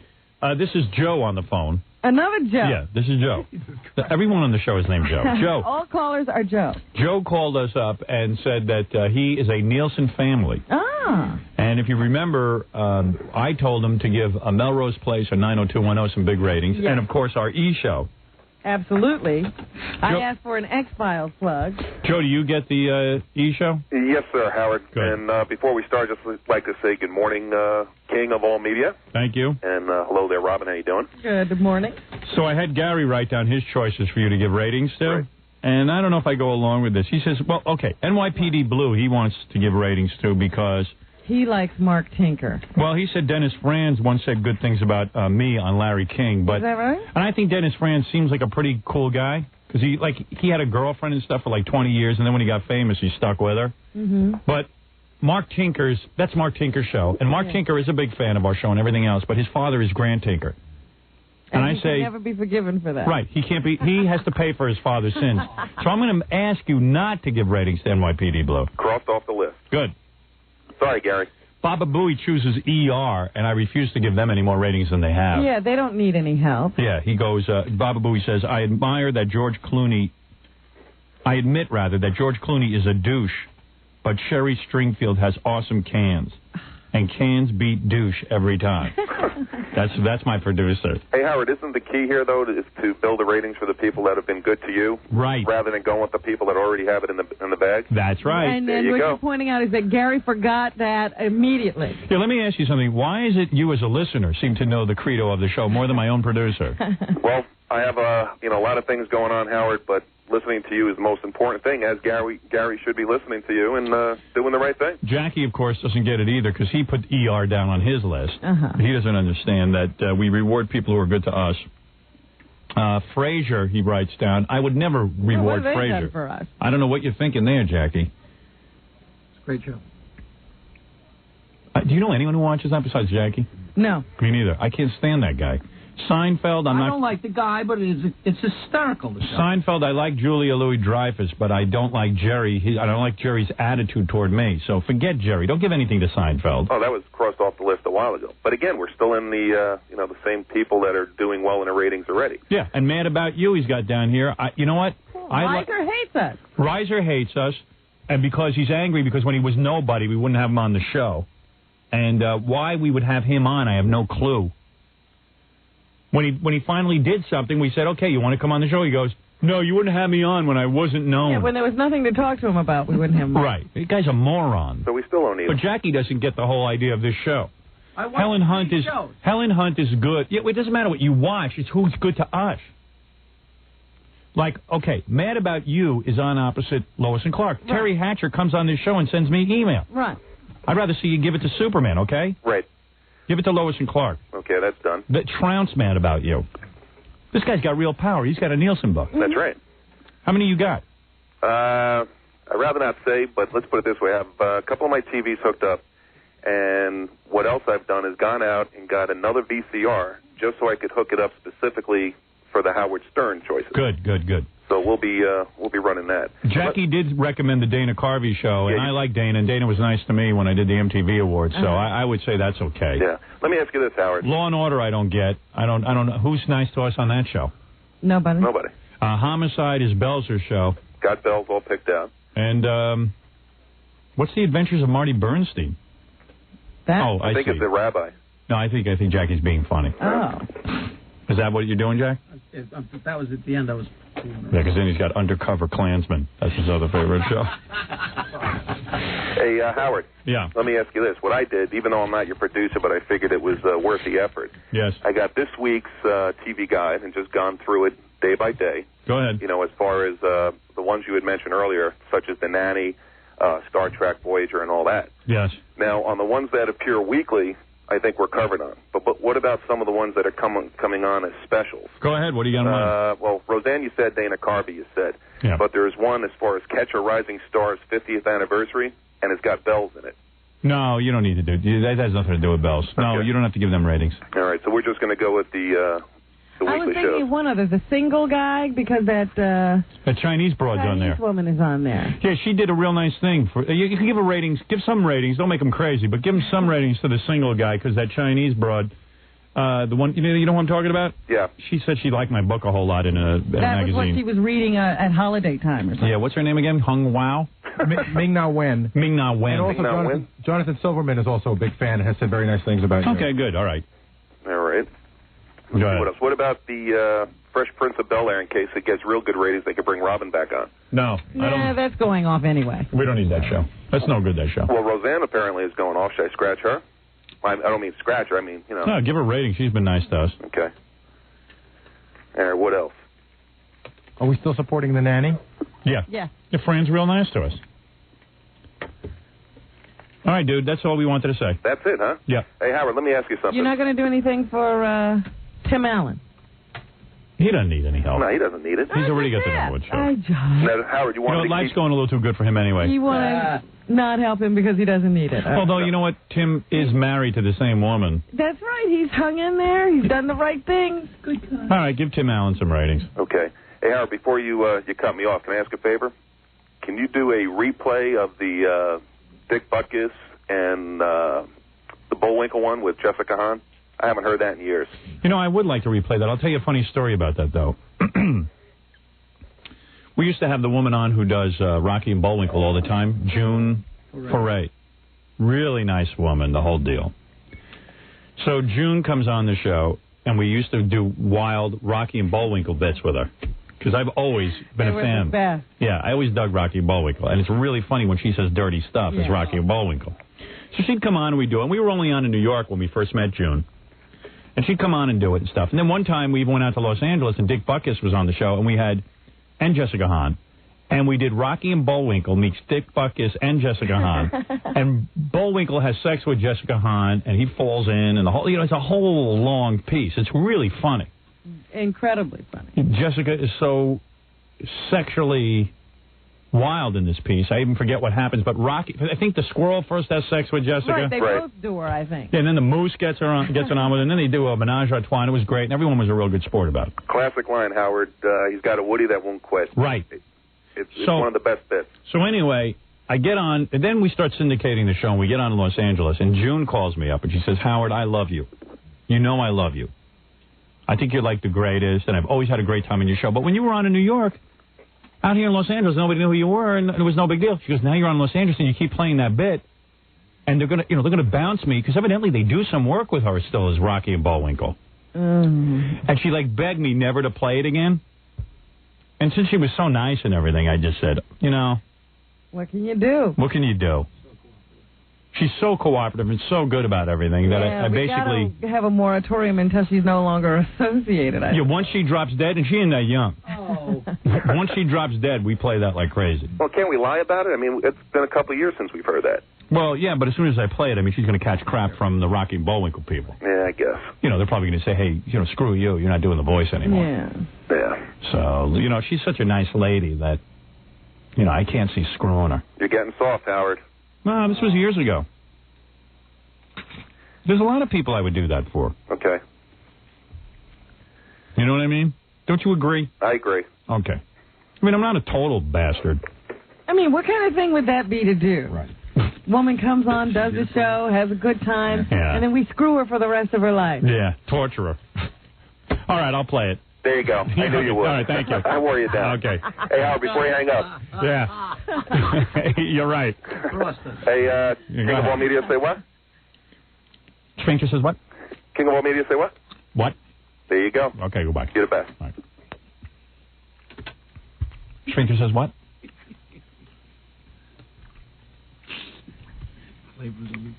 Thanks.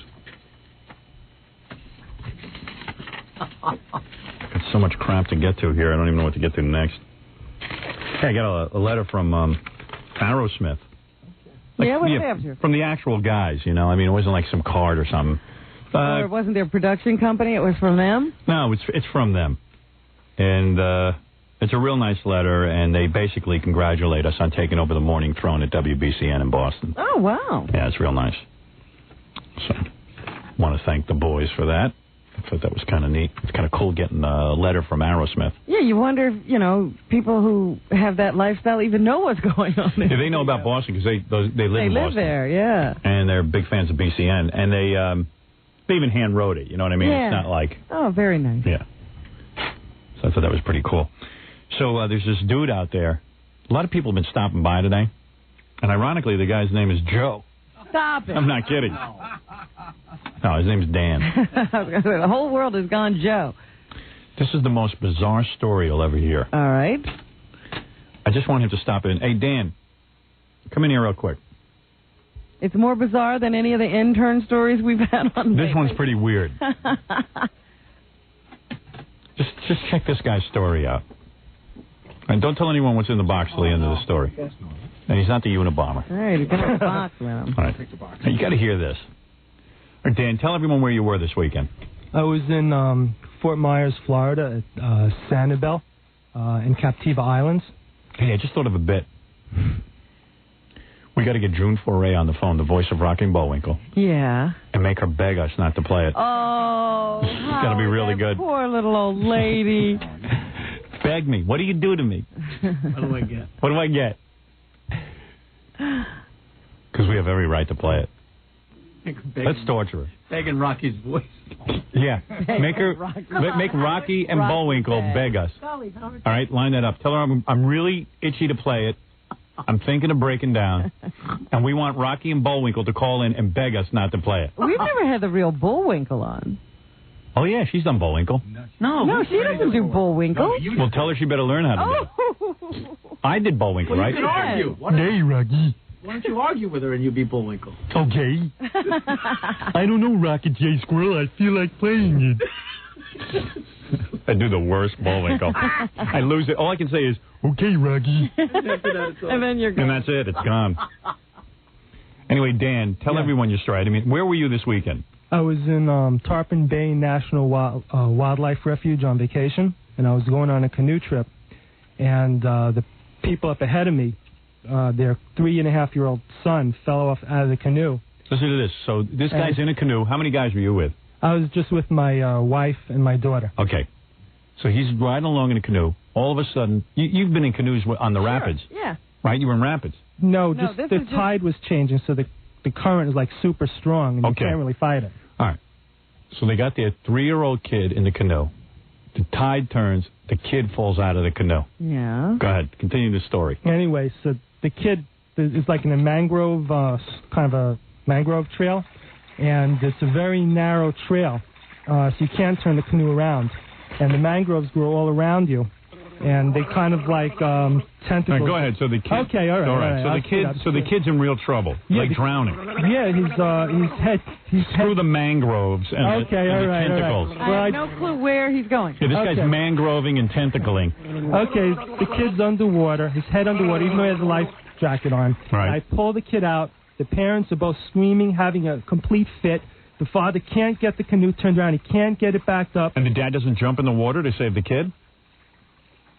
It was very weird. It was like, I guess he felt he could move the canoe back. I don't know what, you know. Right. I mean, it was moving that fast. It happened like But you didn't have to get out of your canoe. You just grabbed the kid up. Well, wait a second. I'm asking. Wait. No, what are you, in a rush? I didn't, but I had to use like all my strength in one arm to just hold the canoe steady, and I had to use all my other strength to pull the kid out. And the kid had like those toy binoculars on, and they were like messed up. That's what I was talking about. They were tangled up in the mangroves. In the mangroves, yeah. What is a mangrove? I don't know. All right. Listen to me. This guy saved the kid's life. Okay. All right. You with me so far? Yeah. Okay, go ahead. I still don't know what's in the box. Well, mellow out. So, yeah, we get back to where we launched the canoes, and I'm talking to the guy, and he's talking, he's saying, like, what have you been doing? The guy's like thanking him like crazy. Thank you, thank you, All right, thank it you. must be something he's to an who older this guy. is. He's an older guy with a younger wife. And was the wife hot? Yeah, I mean... very hot. I don't know whether she was grabbing her halter top or trying to grab the kid, but... Yeah, right. She could have floated to him anyway. If the wife had fallen out of the canoe, he would have jumped in the water. He could have floated to the kid, I see. Right. All right. I don't think I could have got those whoppers back on the boat. All right, so anyway, so the guy, get back to the story. Oh, yeah, okay. Don't mangrove me. All right. All right, so... So, yes, anyway, so... The guy's like, man, I owe you. Yeah, I mean, he's an older guy, and it was, like, really hard to... He said that they had, like, gone to fertility, and, like, that was the last chance. They could never have had another kid. Right. And his previous family had died. So, you know, this was Did he kill him, or he just...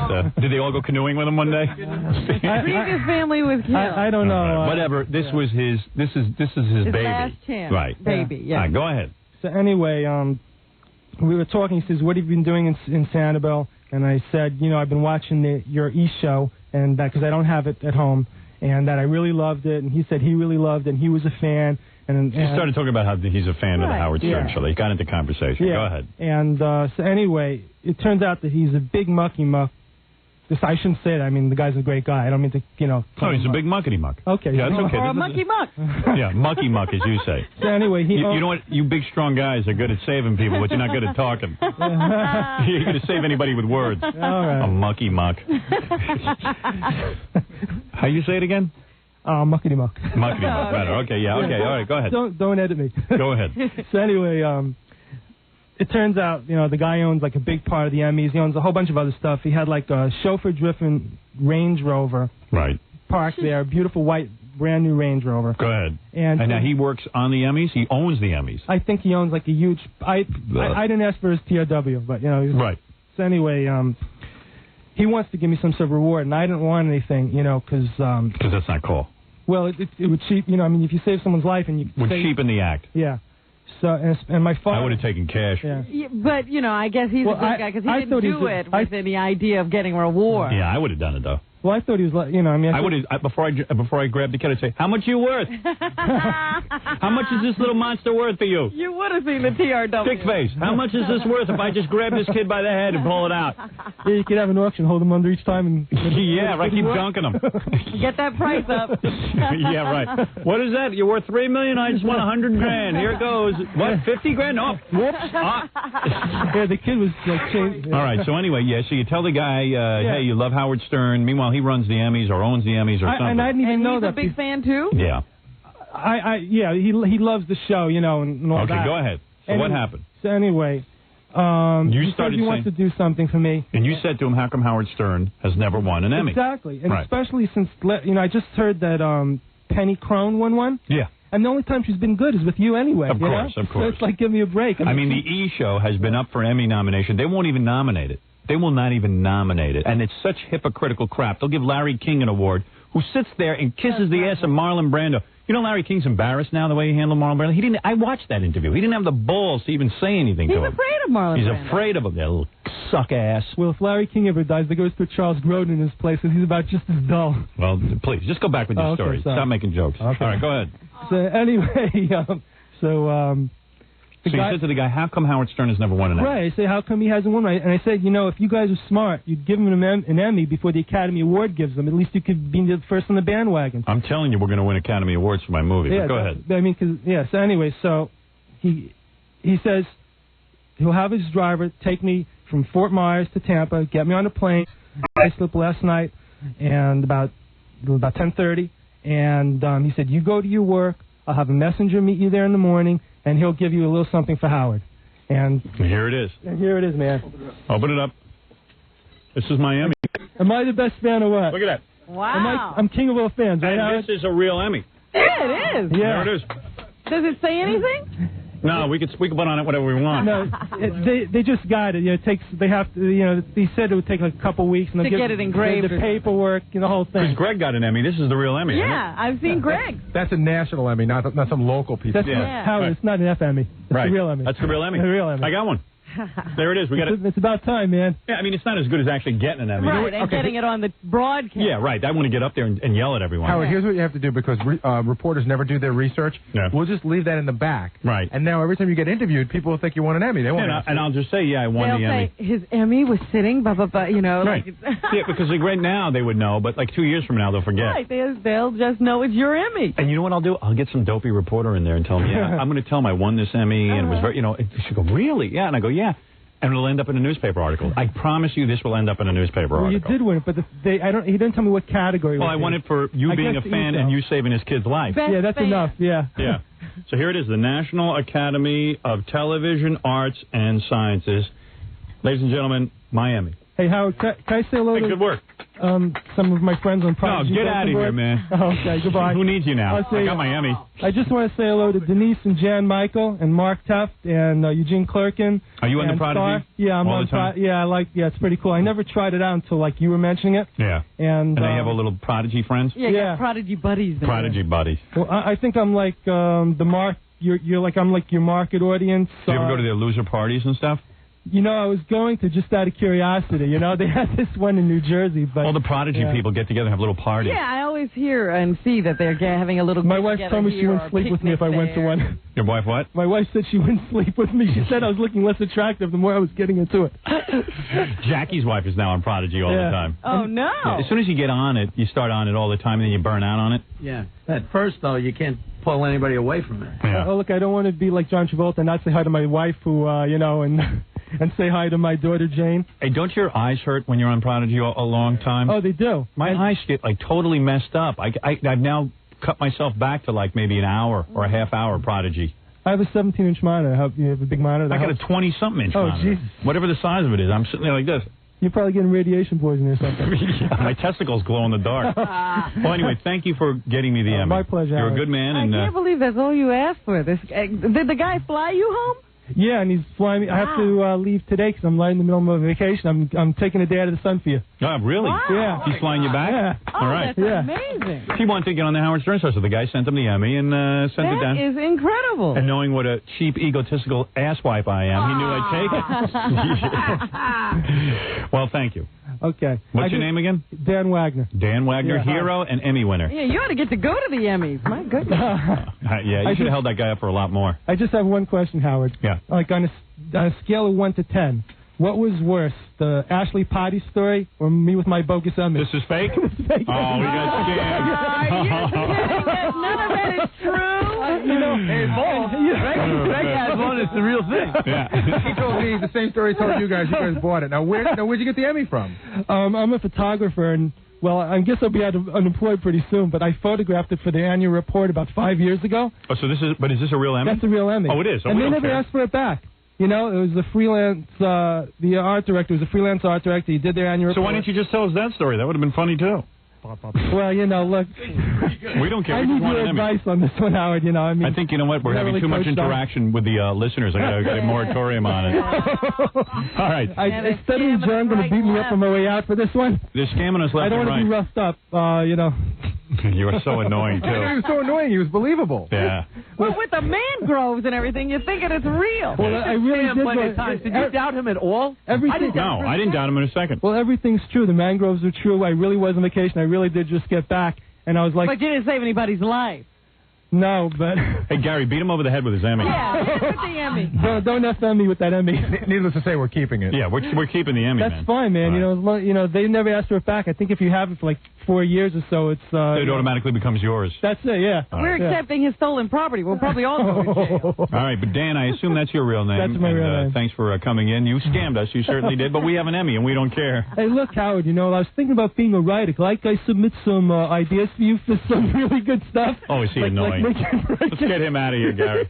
Immediately. Yeah, he's too annoying. All right, we'll take a break. Goodbye, Dan. Goodbye, Is your Dan. name real? Bye, Robin. Yeah, my name's real. I really love the show, and I think you're both great. And I believe he's really on Prodigy. That part I believe. I'm Bambi Cakes. Okay, baby That's my cake. name. Oh, that's you? That's me. Can't believe it. All right. Oh, wait, one last thing. Yes, Bambi cake. You know that letter you got from the inmate in... Is that you too? That was me. And you know the woman who could play the kazoo with the privates? That was you too? That was me. We don't care if it's real or fake, as long as it's good. But I didn't win the scores contest. I gave you I did the German version with the German. That's because you're not funny. I'm not funny. That's what my wife says. She says these things really suck. All right, man. I thought you were gay, quite frankly. All right, let's. I would be if I could stay on the show a few more minutes. Teresa says what? What? There you go. All right.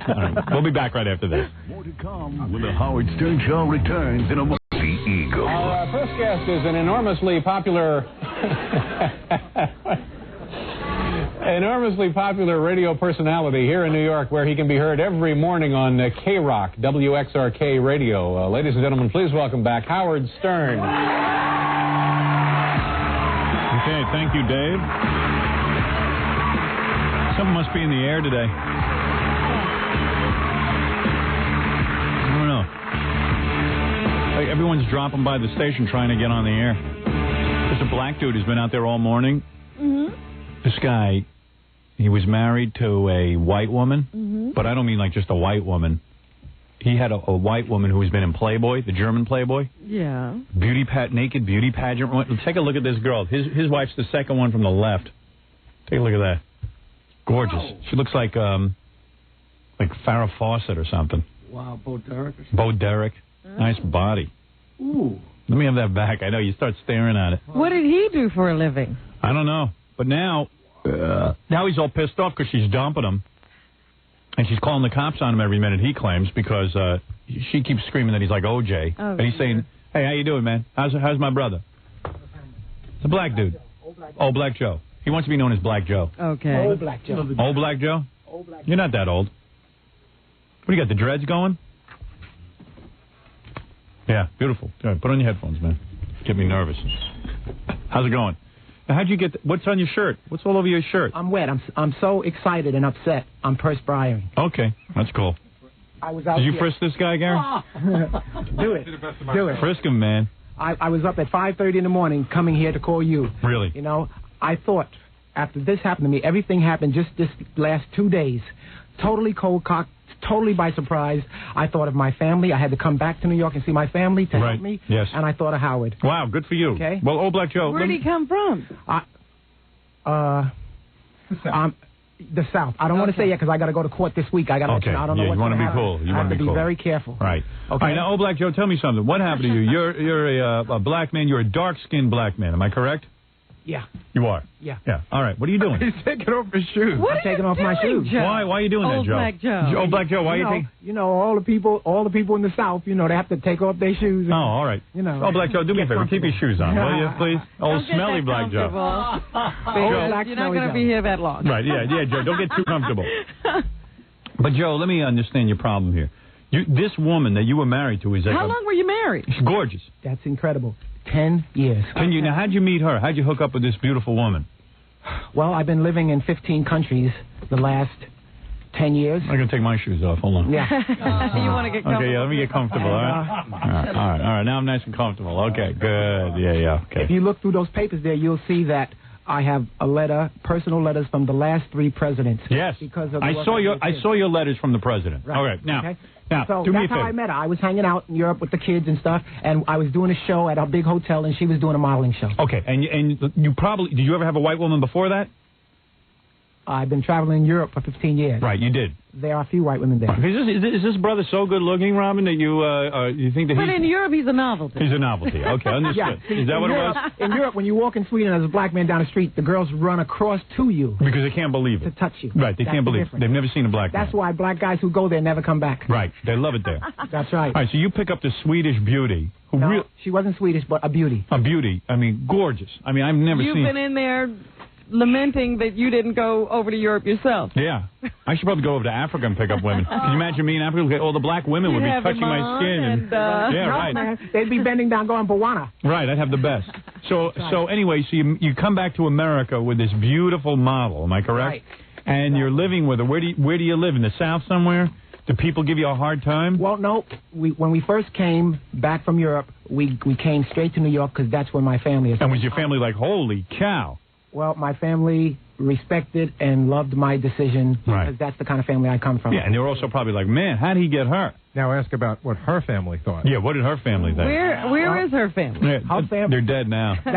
Her family is in Europe. Mm-hmm. These are European people. She's an only child. Yes. And I tell you, I swear to you, if I ever get through this, I'm going to come back here and bring you a picture. Her father looks like Bob Dole's brother. Right. Now, I swear on my parents' grave, both my parents are dead now. Yeah. I swear on my parents' grave, her father has a crippled arm. Really? I swear to God. Really? I swear to God. All right. Now listen to me. Who cares? Listen to me. You do. You have a point. No, I do. Yes. Because if I get through this, one of the things I'm going to do is I'm going to embarrass her for lying so much that she, in order to get me to forgive her, is going to be willing to come on this show and tell America how she could do something so cruel to somebody who loved her. That'll happen. Then, then I'm going to ask her one of the Baba Booey questions. Yeah. I'm going to ask her on this nationwide thing. I'm going to say, I always wanted to ask you something. Does your father, with his crippled hand, is he able to have sex with himself? I see. All right. Listen to me. That's what I'm going to do. You're all over the place. Listen to me.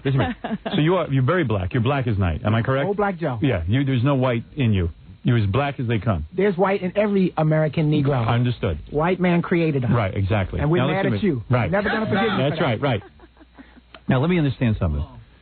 She had this white woman for 10 years. That's right. And all of a sudden, in the last couple of days, she announced that she wants you out. No. Didn't go like that. What did she say? Didn't go like that. What happened, those parents I talked about, it's a ritual. Every year, they come to our house for Christmas. Yes. And every year, the mother cries and the father argues. It's like a ritual. Right. Okay?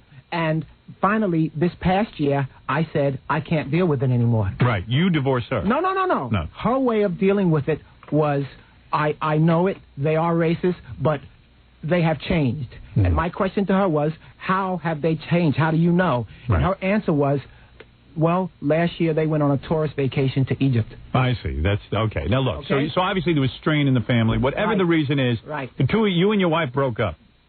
We're talking about it. Okay, you're talking about breaking up. Right. Okay. So it's not a foregone conclusion as far as you're concerned. Oh, no. It is now. Yeah. Right. So you were living in the house with her, but separate parts of the house. We own properties. Properties? What do you do for a living? Didn't you see that stuff there? I haven't read everything. What do you do for a living? Well, right now, I'll just say I work for the legal system. I make $75 an hour, and I have the documentation there. Okay, all right. You're making $75. The legal system is in big trouble, Robin. Right. All right, go ahead. Right. What do you think he does? What kind of work does he do? For $75. Maybe he's a bail bond. Bails bonds. No. Maybe he's like that guy. You ever see that movie where they go out and they have to capture people? Right, bounty hunter. Bounty hunter. No, I'll tell you this much. Yeah, go ahead. I have my papers here, which I can prove. I'm working on a doctorate, and it has to do with mind stuff. Mind stuff. All right. That's what I do. Can't imagine any woman wouldn't want to be with you. But he's working on a doctorate. A doctorate. Yeah, right. Okay. He's an undercover crack salesman, I think. But all right, go ahead. Anyway. There you go. All right. There you go. I think he works at a coal mine. Mm-hmm. I don't know what's That's how I got Old Black Joe, right? Right. Now, Old Black Joe, let's cut to the chase. Cut to the chase. You're living with a girl who's been in Playboy. You're married to her. The whole thing. You have any children? No. That's another thing I didn't want. And she did. And because of her parents, I wouldn't put a child in that situation. I see. All right. If I was a white man. It would have been upsetting. That's all right. All right. Listen to me.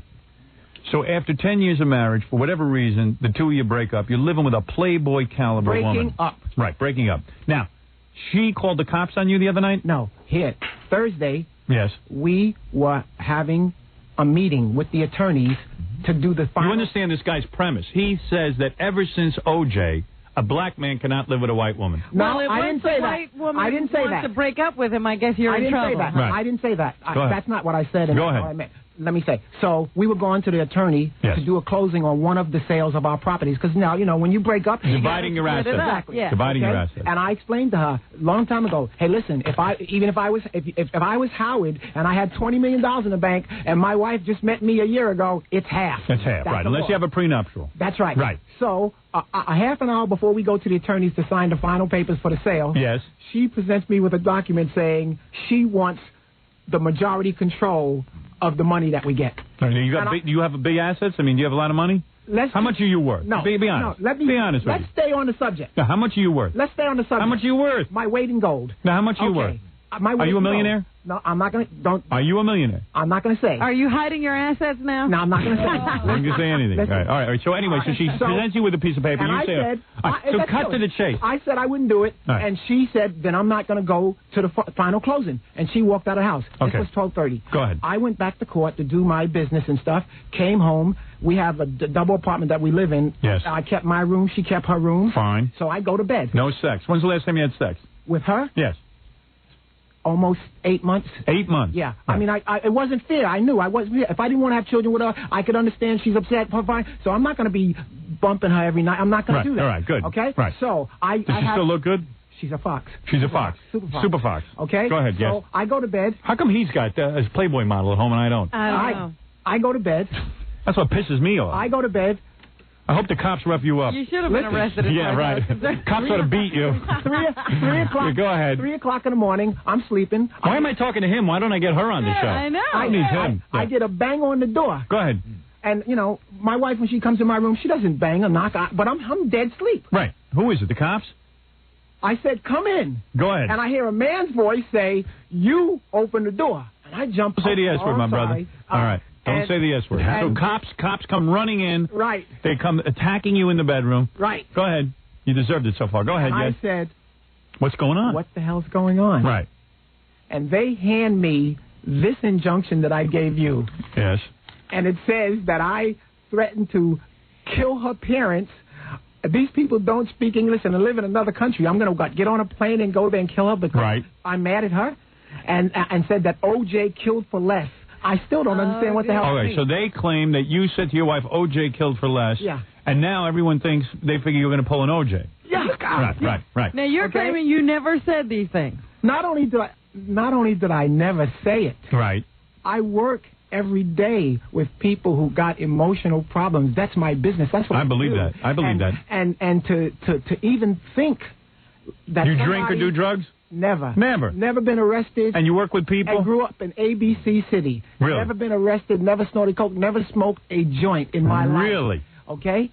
What's wrong with you? And I've been in every major Call yourself a black man? Been in every major magazine in this country and in Europe, and you have all the magazines. All right, let me tell you what I think. You want to know something? I've assessed you so far. You figured this whole thing out? Figured the whole thing out. Let me say something. Okay. Number one, I believe this brother. I believe he didn't say any of them O.J. Simpson things, and I don't even think he laid a hand on this woman. Oh, no, she never said that. Right. She would never say that. I don't think you pointed a finger at her. What do you think of that? It's unbelievable. I believe you. And the reason why the brother's got a point. I believe you. Howard. Yeah. Howard. You don't believe him, but you believe me. All right. Howard. Yes. I believe just because you're a black guy, you assumed I wouldn't believe you. No. I believe you. I came here because I know. can tell what type of person you are. You know what? You're a little hyper. I know exactly what's happening. Yeah. You're telling me any white woman who wants to say about a black guy, she can now say, hey, he's like O.J. And she can get paid. Right. This is the thing I wanted to say. This guy is as gentle as Sinbad on lewd. Howard, this is the thing I wanted to say. Somebody in here said it one time. Go ahead. And this is what it amounts to. I don't know who the famous words were. Somebody who would love you for 10 years. Go ahead. And when you start to break up, would do something like that Corky for said a few shekels. Right. Did someone say that? Because I want them fired. No, a few shekels. Right, shekels? The few shekels was the term. Right, listen to me. There's nothing I can do about this. You understand? Yes, you can. What can I do? What can I do? I gave a little attention to it. No, this is what you can do. What am I supposed to do? It's this. Yes. I told. Put your shoes on. I smell like it smells like I'm gonna. Yeah. I told the guy out there. Yeah. As far as I know, yes. There are very few people who have spent the kind of money and done the kind of things that I've done with young kids in this country. Listen to me. What do you want me to do? And what I want to do. What I want to do. Yes. Is go through this process. I got to get back to that part of the country in the next couple of days and take the lawyers and deal with what this thing is going to amount to. Go ahead. What do you want me to do? I'm not dead. I could have been dead. I understand. Had I jumped up the wrong way, I could have been dead. That's true. What do you want me to do? Listen to me, my black brother. Listen to me. I want you to do. What do you want me to do? I want you. Yes. I want you to tell me if you think that this whole experience would be something that could be written about that would be worth people really understanding. No.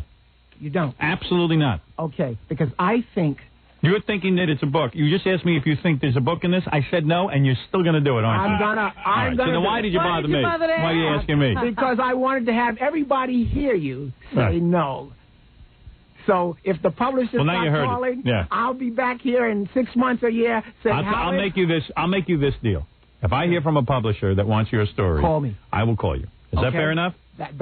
That's it. All right, Old Black Joe, get the hell out of here now and put your shoes back on. Thank you, Old Black Joe. I hope your pain is blah, blah, blah, blah, blah. And I would like to recreate the break-in of the police for the E-camera. Okay. All right? Great. And now can we get his wife on next week? Yeah, can we get your wife on next week so I can take her clothes off and spank her? Let's find out what happened. Like I said, I'm going to try. It's tough giving up that white tookie, isn't it? I'm going to try. You get any good-looking white girls like that? Once I beat her in court, I'm going to make her so embarrassed that she's going to come in here and make fun of her daddy's arm. That she's going to come in here and cop to why she did it. Because, like I said, it's for money. Well, we hope so. We hope to see you again, Old Black Joe, with the further story. All right. Okay. But his contention was that a black man can't be married to a white woman anymore, thanks to OJ. I never said that. His contention is that if a woman says something, listen. I never said that. He probably picked out a knife already. Oh, no. Hey, did you pick out a knife yet? Did you pick out a knife yet? Let me tell you something. Howard. Did you pick out a knife yet? Can I answer Did you pick out a knife yet? Can I answer you? Did you pick out a knife yet? Can I answer you? Did you pick out a knife yet? I'm going to answer you. Answer. Yes or no? Did you pick out a knife yet? The only thing that has to do with death involving me is the title of that book, Death by Embarrassment. I'm going to embarrass her so much. Did you pick out a knife yet? She's going to wish she was dead. That's the deal. Okay? Take her rafting. And the only knife I'm going to get... marriage is an ugly thing. It is an ugly thing. That's right. It is. Listen, I wish you luck, my brother, okay? You know what I'm saying? Salam alaikum. Alaikum salam. And don't ever let anybody ever say that Howard don't care about all people. Of course I do. They'd be lying. Don't ever let anybody Put your shoe on and leave me alone. Okay. I'm sick of you from... Thank you. I'm glad you didn't insult me. I was worried about you today. Why? Okay? But please, move the microphone. I thought Howard was going to... Thank you. I'll be here all day with Old Black Joe. Old Black Joe, listen. Talk to my black You're having you might have more fun in life than I am. I got to talk to my black sister. I wish I got a Playboy model just once. I don't know how this guy... And you'd give her all the money and just go. How this guy wrangled himself a Playboy model is what I want to know. He had to go to Europe. Yeah, Europe. I'm going to Europe. Right. Couldn't get no American one, boy. Yeah, you did all right. And I doubt I'll ever see one like that unless he goes back to Europe again. Are you going back to Europe? I work for the justice system. I'm doing my business now on another level in terms of life. So that's over. Right. That's over. Does she speak English, your wife? Very well. Really? Okay. Very all right. well. Thank you, Joe. Okay. All right, Joe. Take care. Good luck with everything. Okay. Thanks. That's some book you wrote. Old Black Joe, Robin. Just by embarrassment. He came in with all his research. It was beautiful. I'm going to tell you something. Right. The blacks in this country. Yes. Got it too damn good. Go ahead. Get out of here. What are you talking about? I see this Jesse Jackson running around, right? Uh-huh. You see this situation over in, what do they call that, Liberia? Yes. Did you see what's going on over there? Oh, yes, I have been reporting on it. They should send Jesse Jackson over there. What could he do over there? He would see that... there's no white people. There's no white people. I said, for a white racist country, black people got it so damn good here. Check out Liberia where black people are running things. Holy mackerel. He's worrying about over here. Do you know what Liberia is? You probably don't know much about it. I don't know anything about it. All I see in the paper, Liberia. I go, where is that? Send Jesse Jackson there. Do you know what that country is? You know why America is involved in it at all? Isn't that where we used to send, criminals or something? No, that was a place where, there was a certain movement in this country at one time, not only the Free the Slaves movement, but there was a repatriation movement to send slaves back to Africa. That's where we offered blacks to go. Liberia was the place, not we offered, people were sent. Really? Yes. In other words, if a black guy felt he had it bad here, we could send him to Liberia. No. During slave time, some people would figure out how to get some slaves free, I guess, and then they would send them off to Liberia. So these are people who were slaves, and they had their freedom in Liberia, and now they're killing each other. Yeah. And Jesse Jackson's worrying about the white man running things the wrong way. If the people of Liberia came to this country, they go, oh, my God, you got it so good here. What are you like? complaining about? But Jesse Jackson is full of crap. Well, Howard, just because things are better here doesn't mean you stop. No. All right. Not that I think Jesse Jackson's about anything. No, he's about taking money from black people. He needs a wake-up call, that Jesse Jackson. Send Jesse to Liberia. And send that guy with him, old Black Joe. You should see the model this guy was nailing. I got to take a break. I got to go have my head examined. You act as if he's the only not necessarily great-looking guy who's with a beautiful woman. Makes me crazy. All right, we're going to take a break, and we'll be back right after this. You're listening to The Howard Stern Show. More after this. One, the Eagle. We're back with The Howard Stern Show. You know, it's funny, you talk about what's in the news and stuff. I really can't stand Tammy Faye Baker. I don't get people who would idolize her or listen to her, or I can't imagine the television executive who sat there and figured out that she should have her own talk show. I just would love to meet that guy and sit down with him and rap to him and say what is exactly on your mind. But she seems a very peculiar woman and odd, and the makeup of a clown, and I don't know what her story is, but she seems to be getting a lot of mileage because she had some kind of ass cancer. Colon cancer, yes. Colon cancer. Cancer of the anus. That's what a colon is, you know. Hey, they try to pretty it up with a lot of fancy words. Anus is something else, but... Is it? Yeah. Oh, he's on FAN. But my point is that the woman, you know, she got a lot of mileage out of this story. She had another interview about her. And the whole time, I'm thinking about if there's any blood in her underpants.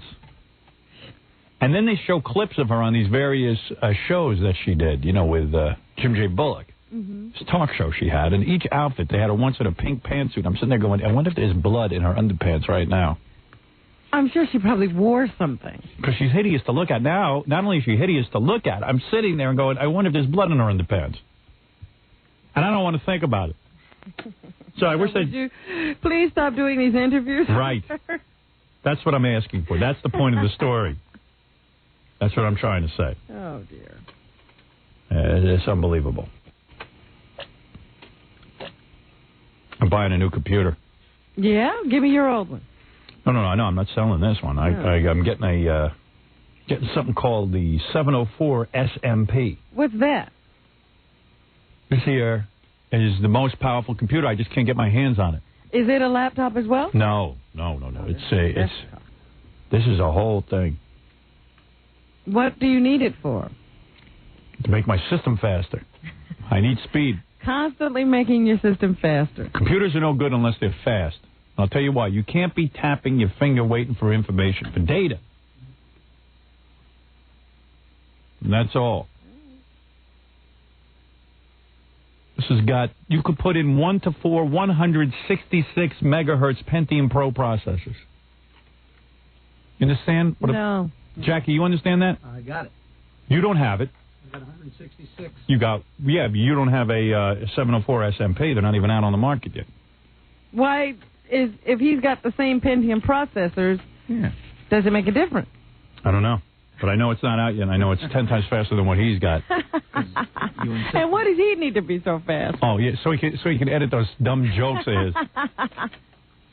Edit my WAV files, thank you. His WAV files. He's in his basement making another one of his CDs. Now, those WAV files are where he keeps those jokes, right? What? The WAV files are where he keeps the jokes. Yeah. Each joke is its own WAV file. So it can be cataloged and mixed around. That's true. That's true. And he's sitting there. Who does all the editing of the WAV files? 16 bits, stereo. Right, who does all the editing? You? Yeah. So he takes tapes of himself with that act of his. I edit the masters myself. And so then he cuts out each individual That's right. joke. That's what he's busy doing when you don't see him. And that's why he had to have a fast computer. Was that or riding? Riding horses? Yes. I can make an argument for riding the horses. Go ahead. Let's hear it. I'm going to do it now. Yeah. On all these people. You better think of something quick. That is funny. Each little joke. It's the one to get. No, but it's better than Jackie. Jackie thinks he's got something there, but he got nothing. Hello? Yes, I got what Jackie's got. That's nothing. 32 mega RAM. I got more than that. Mega RAM. 5 gigabytes of disk space. 166. I got 11. Okay. You want to sit here? You want to whip it out right now? I swear to you. Whatever you said, I got more than. Yeah. All right. Anyway, He wants a faster computer so we can pull up color naked pictures quicker. No, it's for the show so that when we do our work, you'll be able to pull in stuff. Our fast. work is all text. Yeah, it's text files, and also it's a lot of scanning of images, which you don't know about. No, I don't know about that. Why am I arguing with him? I don't know. All right, quickly, you're on the air. I got to do news, and I got to get out of here. What do you want? Debbie? Hi. Yeah. How are you? Yes. I do demos in natural food markets, and I met your cousin Richie. My cousin Richie owns a natural food market in Florida. Yeah. And he goes around calling himself Cousin Richie, and he's busy telling everyone how he's my cousin. No, he didn't tell me that. I just know because there's a big picture of you on the wall with him, Cousin Richie. You don't have to say. He's now become like Cousin Richie because he has a natural food supermarket in Florida, and like we're on in Florida now, so it's like a whole big deal. So he's got pictures of me hanging out in the supermarket and everything. He's even got your book, and that's how it came up. I said, why is Howard Stern's book next to, the single vegetarian? Right. And he's like, you know Howard Stern? I said, well, not personally. I listen to the show every day. And he looks at me and he says, why does a nice girl like you listen to that smut? So I'm wondering, what does he mean by that? Well, I'll tell you what he means by it. He means that, quite frankly, he's like confused about this whole Howard Stern thing. My cousin Richie always was in show business. Like, he used to play the saxophone, but he was like a real performer. Yeah. He played up in the Catskills and stuff. And no one in my family can figure out why I'm the famous one, especially cousin Richie. Cousin Richie thinks he's supposed to be... Yes. Cousin Richie will never be famous. Well, now he's famous because he's your cousin. Yeah, and it's driving him crazy because, first of all, my cousin Richie is a lot older than I am, and never once did cousin Richie, the whole time I was growing up, ever pay attention to me, or I don't think he hardly even met me. In fact, this woman probably has met me more than my cousin Richie. So now that I'm Howard Stern, this famous guy, it's killing Richie because not only doesn't he have any anecdotes about me, he really doesn't know you. He really doesn't know me any better. Like, I see him maybe once or twice a year, but he really doesn't know me at all. Okay. Well, I was just wondering why he made that comment. I'm like, well... Because he's trying to get conversation going with you. Yeah, well, everybody Did he say it as like a joke? Well, he thinks he's a comedian. yeah, I think he thinks he's funny, and most people in the industry, say, oh, that guy's a jerk. And I'm like, he was perfectly nice with me. But then I've talked to people after, and they said, well, if you're a female, then he's nice to you. So I guess because I'm a female, he's trying to make... Hey, he's a businessman. He's a nice guy. He's a good guy, my cousin. He seemed like a good guy. Seems like a good guy, but... He's a real decent guy. Anyways, I'm moving to Austin at the end of the week, and I heard you just totally rag on Austin the other day. And it's a nice... Rag on Austin. Oh, leave me alone. You know what? You're an annoying peckerhead who's trying to get something going between me and my cousin, and there's nothing to be gotten there. Stupid bitch. Go creep into your hole. Rag on Austin. Who cares about Austin? And she's moving there, so how could you say a bad thing about it? Yeah, right. Like, who cares? A dumbass. My cousin Richie's like a real nice guy. In fact, when I was in college, I used to go up and visit cousin Richie up in Maine. Sounds like he was joking around with her. Of course. But, of course, she's just trying to get on the air. She's just being a dick. He's a decent guy.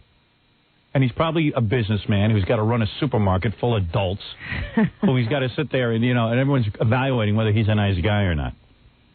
If you ever try to run a business, forget about it. You can't be a nice guy because people are inherently evil and lazy and nasty. Well, everybody apparently is watching everybody's every move. Right. As we found out earlier today, I didn't greet a listener well enough when he popped out of a restaurant to say hello. If I was you, I would have spit on that guy. You were too nice. Anyway, what is in the news, Robin? You can't win. My cousin Richie's like a decent guy. He seems like an okay guy. What I know of him. Well, I'm happy for you, Howard. Yeah, I mean, somebody follow him around with a tape and make sure he's a nice guy, okay? He married a Cuban. Yes, that's the one who's married to the Cuban, okay. Yeah, he talks full fluent Spanish. Richie is? Yeah, you know him. He's been on the show.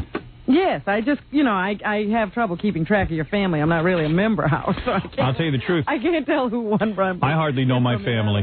I know them now because they all want to know me. Yeah.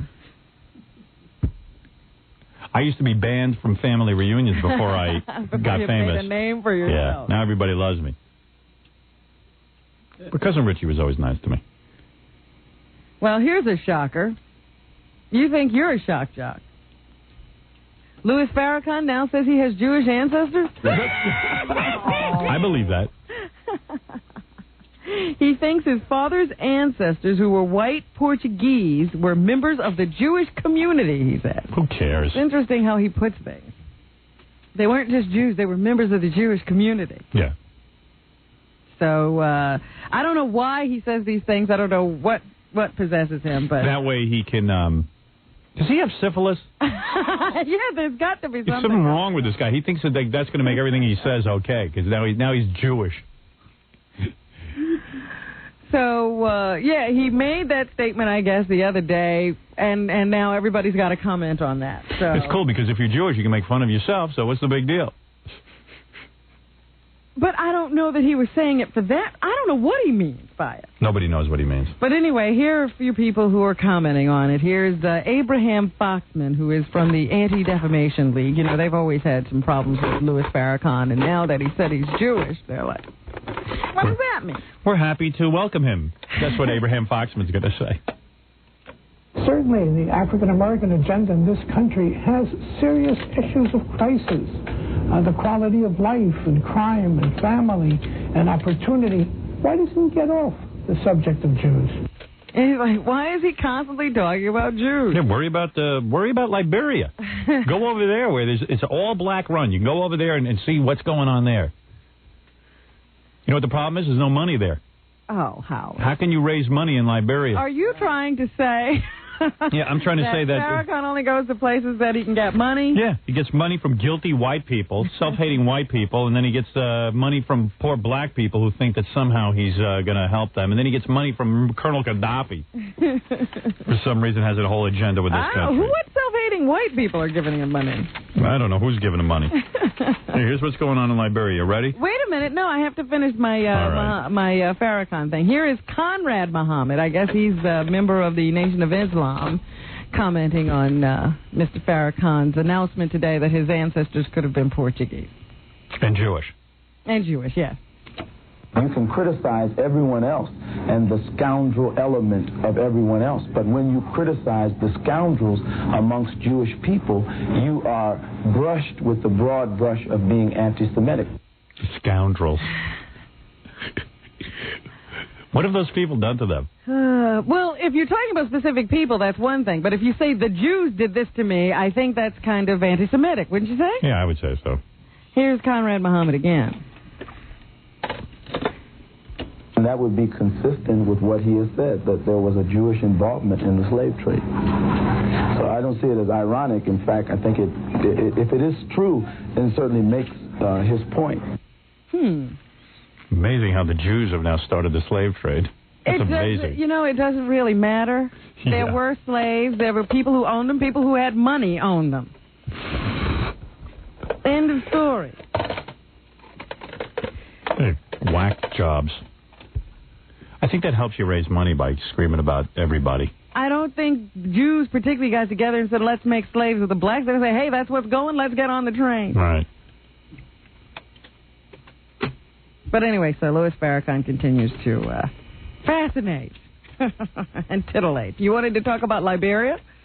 Well, I mean, here's an all-black country that certainly could use the help of Farrakhan. This is a rather racist thing that you do, because you always stop and say that, well, here's what blacks are doing to each other. Right. Like there are no white countries where whites are doing bad things to their here's my point. This country constituency. There is a movement afoot to somehow paint it that black people are getting a bad rub in this country, a bad shake. And I'm telling you, they're getting the same shake that everybody else gets. Well, wait a minute, there are plenty of groups in this country that are not welcome here, but they put to use the term, their noses to the grindstone. Yes, but they weren't handicapped. Nobody put an anvil on their leg. A lot of people have been handicapped. No, throughout not history. to the extent that they were refused an education, they weren't allowed to be in families, Whatever. et cetera, Howard. Talking about today, I'm talking about what is today, going on today. You cannot erase what happened in the past and say that doesn't exist. Let's start with a level playing field now. Here is a country called Liberia where you have freedom galore. Well, no, they have no their white own man. country. No white man. I and mean, here is what is... You There's can no try white to man. ignore the effects of slavery, but you can't ravage a people and then say, okay, now you're free, you're like everybody else. And that's what happened. Tell me when I can make my point. One day the slaves were slaves. The next day the slaves were free, still with no education, still with no families, and still with no ability to support themselves. And everybody said, go ahead, now you're like everybody else. Okay. Now here they are in Liberia, as Robin said, like everybody else. And now they are murdering each other. Let me give you an idea of what murder is going on. The recent fighting has left 60,000 homeless. 60,000 black people who need real help. Jesse Jackson and Louis Farrakhan could go over and help their black brothers, but they think the conditions here in this country are so vile that they are needed here for some unknown reason. 60,000 people homeless. Imagine if Louis Farrakhan went over to Liberia and actually had to take off his Calypso shirt and start helping. Real help. And dealing with some of the problems in this country. There is widespread looting. Black brother against black brother. Again, this brother business, Howard, when did these people get to be brothers? And a deadly cholera outbreak. That's where I think you become a racist. When you start using these silly terms like, these are people who are killing each other. They're not brothers. They just happen to have the same skin color. So when Louis Farrakhan and Jesse Jackson tell you that conditions are so bad in this country that they are needed here to keep getting everyone nuts, I suggest they should go over and really help where they are needed. They wouldn't have a philanthropic bone in their body, Jesse Jackson or Louis Farrakhan. He should pick up his Muslims there and raise a couple of bucks for the people of Liberia, except I don't think he can part with the cash. I don't buy the guy's whole act. That's all. I think he's a big phony. Well, I don't have a problem with your argument. It's simply some of the terms you use. Whatever. Brother against brother, blah, blah, blah. Brother against brother. I stand by it. Bull. You can have your opinion. Go ahead. That's a racist thing to say. Oh, blacks shouldn't be hurting other blacks. Like, no person of white persuasion ever hurt another white person. I didn't say anything I about never that. hear you say, well, my white brother over there just knocked that other white brother in the head. No reason to. Oh, you. How dare you? Why isn't there? I'm not complaining about this country. That is not the point. That's my point. I don't care. No, Every don't tell me what my black is point not complaining about this country. I said Louis Farrakhan and Jesse Jackson. But then you go with the brother when you're talking about black people over in Africa. I said it's brother against brother. It is not. That's Yes, it not is. a family member that's hitting somebody else in the head. Yes, it is. You don't know anything about it. You're not in Liberia. How do you know it's not a Dare family? you know that's not That's true. what I'm saying. Oh, I stand by my statements. You are horrible. Thank you. Thank you for saying that. Totally, you make a good argument and you ruin it with these stupid statements. It's one big family. Oh, goodness. Anyway, go ahead. I'll let you... Kaczynski, a white brother. Go ahead. Who bombed his white brothers. Go ahead. I have no problem with you saying that. He did have problems with this country. He didn't like the fact that they were involved in technology. That's correct. And he should die for that. And he killed his white brothers, Howard. How Now, let's dare he brother against brother? And I guarantee you the all-white jury that gets a hold of him is going to put him away. They're not. Well, They're why criminals would they and criminals. hurt their brother? Because they should. They're doing the right thing. How come they didn't put O.J. away? The blacks didn't put O.J. away. It makes me Only whites sick. are brothers and blacks are brothers. We can't have a human race that ignores this kind of stupidity. We have to keep judging people by race That's right. and determining what their activity should be by their race. Now you're on a roll. Oh, boy. Now you're talking. I'm agreeing with you. You appreciate it. Yeah, I love it. I love what you're saying now. Anyway. Yes, go ahead. I feel bad for the poor family that spawned Ted Kaczynski. Right. Because now they're being analyzed. Of course. You know, you look at Ted Kaczynski and say, all right, if he's the Unabomber, who messed him up? So they're digging through his family history, trying to figure out who messed up this guy and how he went so wrong. So now they have analyzed the family in USA Today, and they say, well, this is perplexing because the family seems normal. Right. There's got to be something wrong here. Of course. But the mother used to, she used to bake cookies for the neighbors. That's probably the reason he's probably sick of her. I'm telling you, who knows? And then they say the father was an intellectual who, worked in, community affairs and seemed to be actively involved. However, there is one little thing. He did get cancer and commit suicide in 1990. Who's that, the father? Yeah. Listen, the newspaper cannot analyze what goes on in a family, but I guarantee you, there's something up there. Like, who would I used to watch on TV all the time? I say, you see that mother? Who was that? I think it was President Clinton. I'm telling you, there is such a thing as a rotten apple. Mm-hmm. You understand? Genetically.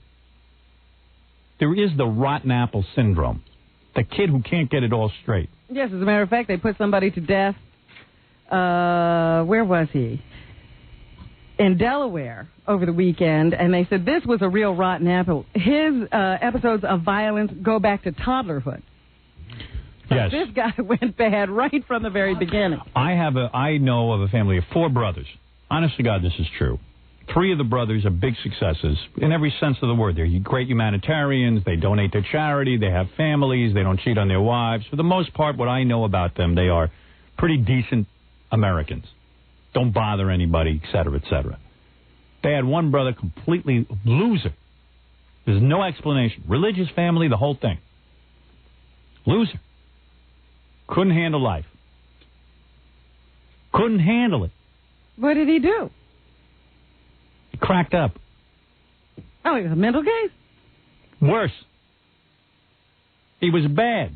You know what I mean by bad? No, I'm trying to get you to explain it to me. He was bad. He was a kook. It happens. I mean, he didn't blow anybody up.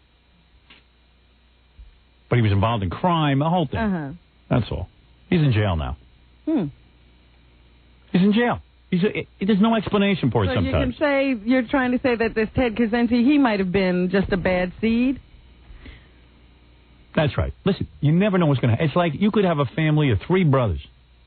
One could be a homo, and 2 could love women. Now, you could analyze it from day and night and say, how come he's a homo? Something snaps. And you got to have some ass. Oh, my. Something snaps in you. Well, all I was basically trying to say is Ted Kaczynski is responsible for Ted Kaczynski at this point.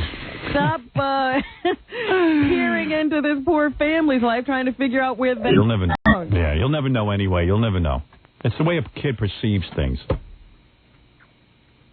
Like me, you could show 100 pictures of naked guys. And you sure? Maybe 1 or 2 will get me excited. Because I'm just thinking, if they did that A Clockwork Orange thing to you, where they hooked you up to electrodes and kept showing you a man's butt. I would just have sex with the guy so they wouldn't keep hooking me up to electrodes. But I wouldn't like it. All right. Well, anyway. Speaking of that guy who was executed, James Clark Jr., 39, was put to death by injection on Friday in Delaware for the 1994 gunshot murders of his adoptive parents. Screw him. To collect the insurance money. He led a violent life dating to when he was a toddler and was expelled from 2 preschools, according to the judge. So, yeah, there was a kid who showed signs of being a problem early on in life and what a prick. Didn't get stopped until it was too late for his adoptive parents. Let's take a break, Rob, and come back and finish the news. All right. I should have drowned him in the tub. Oh, geez. He was adopted, right? Yeah. Yeah, there you go. There's the answer right there. Oh, I just read the most awful story in one of the tabloids today. Kate Jackson, the woman who was on Charlie's Angels. Her? She just adopted a baby. It's probably no good. And now she's found out that the father, was a terrible murderer and, thief. And the mother has a criminal record, too. And she's got the baby. And now they're going to have to hire Charlie's Angels to watch the baby. Is she upset with the baby and everything? I hope not, but, she claims, according to the tabloids, I don't know that she's talking to anybody, but she claims that she's going to give the child as much love and support and care as she possibly can, but it did freak her out, according to the tabloid, that her child had this background. Well, where do you think these babies are coming from? Upstanding citizens? Tell her not to freak out so much. The fun's just beginning. Every time the kid does something wrong, you're going to be sitting there and thinking in the back of your mind, oh, my God, what do I got, Manson here? That's what all these adopted parents do. In the back of their minds, whether they admit it or not. Every time the kid screws up, they go, that ain't my kid. Now, these adopted kids know that. What do you think? You think this adoption is a worse way to go? What? You think adoption is bad? Adoption's terrible. It's very dangerous. You don't know what you're messing with. Look at this poor Charlie's Angels. Look what they're going through over there. Look what's going on in her life. The baby's still an infant. Well, he hasn't done anything yet. If he does anything wrong, in the back of her mind, she's going to go, oh, my God. I do get unnerved thinking about once, I was watching one of those 60 Minutes, some magazine-type shows. Sure. And they showed this kid who was adopted, and he was raised in a regular family. Go ahead. Good people. Listen to this. Wound up in jail for rape. Of course. And then he decided he had to search out his birth parents. Who was his father? Father was a rapist. Of course. There you go. He was the product of a rape. And you put all your energy into this kid, and he turns out to be a rapist. Some things you can't figure out. Oof. Very scary. Very scary business. I say get a dog. You're feeling like you got to love something. It's not quite the same, I don't think. Jackie, get cats. Like, I was reading adopted a kid, Rosie O'Donnell. She got to have a baby. Rosie O'Donnell. Why they can't give it to a man and a woman who live together? They got to give it to this fatso. And I hope that this kid, whoever his natural parents are, I hope this kid's parents were wrestlers because they don't have to wrestle the food off the table from Rosie O'Donnell. There's going to be a scuffle at that table. Let me take a break, Robin. Please. And we'll be back right after this. We're back with the Howard Stern Show. Hey, listen, just a quick break in the news for a second. Sally Kirkland's here, but she has to leave. She came by she's trying to get in the movie. The actress, Sally Kirkland. Yeah, I heard something. Sally, come in here real quick. I got 1 minute for this. She was out in the lobby. They found her in the lobby writing a letter to me. She's an Academy Award nominee. She shouldn't be out in the lobby right now. Hey, Sally, how you doing? Good to see you. Hey, who's the little babe with you? Maggie Wagner. Hi, Maggie. Hello. Oh, thank you, Sally. Hey, everybody. Who's Maggie? Hey. Good morning. Are you guys lovers? Letter for you. Thank you. She wrote the letter. Tested for 5 roles in your film last Wednesday. Oh, in did LA. you? Yeah. I heard it was pretty wild. Did you? Sally wants to get in the movie, so she went down there. I said, give her an audition, for God's sake. So let her go in there and talk. So she goes in there. Listen to this. This is what I heard. Tell me if it's true or not. Okay. All right. She goes into the audition, and one of these big guys who's one of Ivan's, top guys. Right. Michael. Yeah. He's in there, and Sally comes in, very professional. She says, listen, I'm right for about 7 different female roles in this movie. She auditions for the first, not auditions, but she shows him what she would do with the role. Okay? She's reading from the script? Yeah, she's reading from the script. And Actually, she says, I memorized most of it. Yeah. She's an amazing actress. Then the second one, she says, she's totally into the character. She says, now for the second one, I want to put on a different outfit for the second one. She wanted to change. She whips off her top. And she's standing there braless with her big breasts. Is that appropriate? I had a whip. Is that appropriate for an actress to go in? I asked him, would you mind if I change here? I also have a whip. She said it was unbelievable. She just whipped off her top and was standing there and braless. started whipping with my whip because one of the roles called for that. Right. Yeah, sure. And Michael Chinnick started laughing. Do you do this in every audition? Yeah, sort of. Yeah. Yeah. That's why people like... Somehow that top always comes off. That's why she does a lot of auditions. She did topless Shakespeare the other day. Yeah. And then she gets done with the second role, and she goes, all right, this next role I see in a different kind of outfit. And she whips off the top again. And for each role that she auditioned for, Her top came off. Her top came off. Oh. It's true. What's with you? No. That's You got to admit, that's kind of weird. No, that's not true. I did change in the office. The top only came off for one row, and I covered my nipples. I just had the cleavage and stuff. I heard it came off 4 times. No. That's what I heard. No. So anyway, am I going to be in this film, Howard? I don't know. Let me see your top. You never showed it to me. What are you showing all these other guys for? Like a camera in here? Yeah, of course I got a camera. You love the camera. Well, in that case, I got to give you a massage. Oh, no. I don't want to get started with any of this. Oh, don't hurt me. No, you do it too hard. You hurt me. All right, easy. Are you really? Yes. Yeah, because you I studied at the Santa Monica College of Massage. Look how tight you are. Oh, easy. You hurt me. You're a very powerful woman. Right away, she goes in. I didn't see it. I heard you were brilliant on TV. Oh, wait, thank you. Absolutely, she Who was. told you that? Right. And Who told you that? I think it was. You're all becoming better. Robin told her.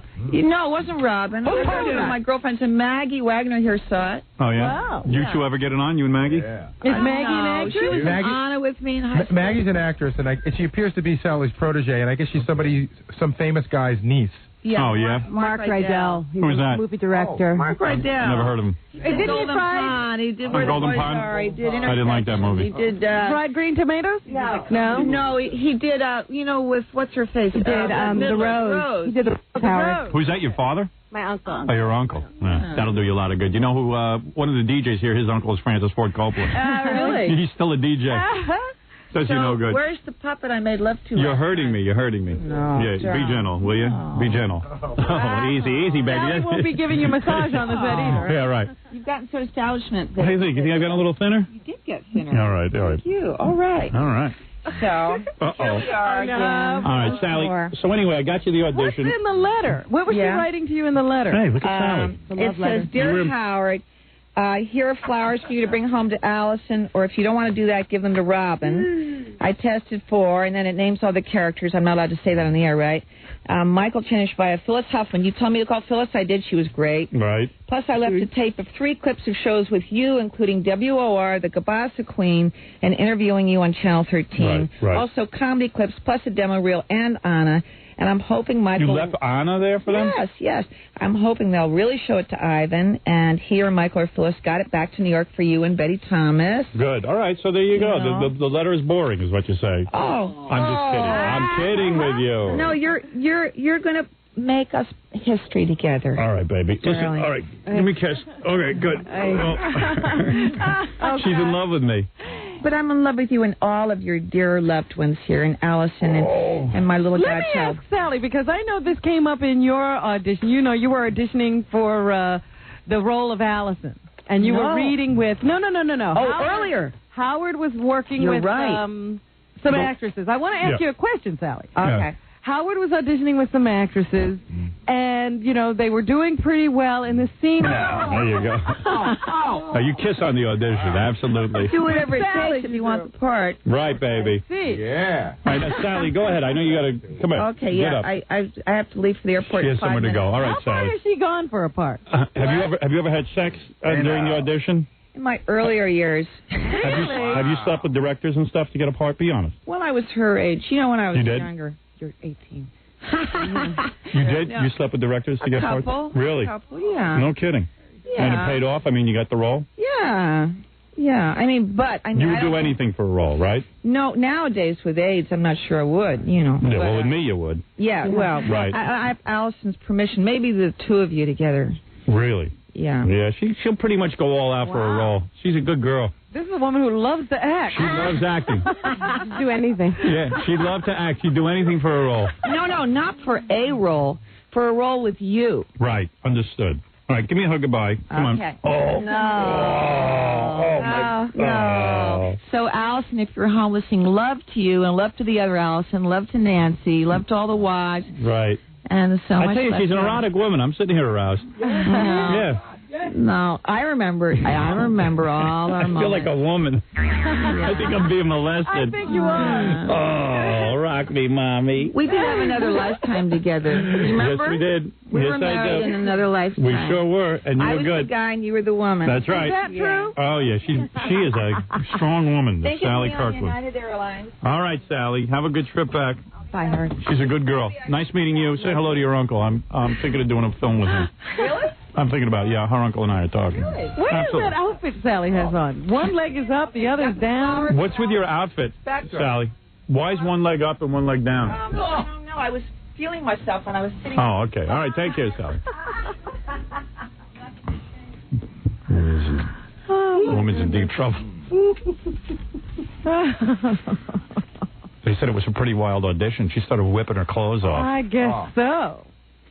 They said it was, oh my, most unusual. No actress had ever done that before. Because some actresses have problems with nudity. She begs to be. She takes on scenes that don't have nudity and puts them. Remember a couple of years ago they did this shoot in Vanity Fair. She was sitting among a group of women. She was naked. Yeah. Nobody. That was her idea. Nobody said to get naked. Yeah. Sally once told me if you're a good actress, you should perform oral sex when you drop off your resume. That's great. That's how she auditioned. You should write a book. Yeah. Anyway, we were in the news. Amazing. I thought you'd like that story, that she got her audition and then was nude through most of it. Because the guy I know is like a big shot. Mm-hmm. He was sitting, he said he was floored. He never had an audition like that. Yeah, and this guy works, he's been in the movie a while. Yeah. So he's seen a lot of people audition. You name the movie, this guy's been a part of it. Were they taping that, Howard? No. I don't know, maybe. They usually turn, I've watched some of these auditions, they usually turn the camera off while somebody, changes his stuff. But in her case, I hope they let it roll. Yeah, because you need a record. Because she was like, first of all, no one's ever come in and actually changed clothes. Right. Because I've seen a couple of guys audition for a couple of different parts, but they've never changed clothes. And most people, I guess, if they were going to go change clothes, would go in the bathroom. Yeah, I sometimes wonder if that intensity isn't a detriment. No, I can't imagine, Robin. That's called loving your craft. That's a woman who believes in the acting. Oh, dear. Oh, my. She takes hold of a situation. Anyway, you were saying. Yeah, I've got to regroup. You're a little flabbergasted by that. Oh, Jackie Kennedy. That's it. What about her? Well, her auction is coming up. And now I understand that Jackie supposedly planned this auction before she died. She met with a couple of lawyers, according to something I read this weekend, and said, she understood that the value of property could be enhanced by the fact that it was owned by someone famous. And she decided, since she had all that junk, she might as well pawn it off. She knew her kids didn't want it. Right. And she was going to leave a situation where there wasn't a lot of money hanging around for them. Yeah, she didn't leave money to these kids. Yeah, that they should be able to get the taxes paid off somehow. And then any other proceeds would go to them. And supposedly they're going to contribute it to charity. No, they're not. But I haven't seen any charities named. It was very odd. When Jackie Kennedy died, she took most of the money and put it into some kind of trust where these kids really can't get their hands on it. She really thinks little of this John F. Kennedy Jr. and Caroline. Isn't it going to go to, the grandchildren? Most of it will go to the grandchildren. They inherited a lot of properties. That's why they're selling off these apartments. Apartments and the houses. Because these kids aren't, I think that's why Kennedy Jr. there is running around with that magazine. She was being a ball buster from the grave. I'd do the same thing. It's wonderful. Well, anyway, the people are getting to tour now, and I think the auction starts in a couple of days. But I found it very interesting because I'd never really seen what was being sold. But a lot of this stuff is junk. Yes. Chipped china. Yes. I saw the catalog. Worn rugs. It's disgusting stuff. Broken, and things with the finish worn off, just crap. It's garbage. Faux pearls, just because she wore them and John touched them. Yeah, faux pearls. Probably cost about $19. Yeah, it's a sickness in the society, and I'll tell you what's going on. And people are rabid for it. There are people who have too much money. This country is a great country because there is a middle class. Most countries have very rich and very poor. So when you get people who are basically lowlives, who have a couple of bucks in their pocket, they don't know what to do with it. And they end up spending it on junk. They've got to do something to give themselves some kind of notoriety. It's the same people who show up at Jackie's show and buy his cups and T-shirts. They wake up the next morning, they're like, what am I going to do with this? God bless them. Yeah.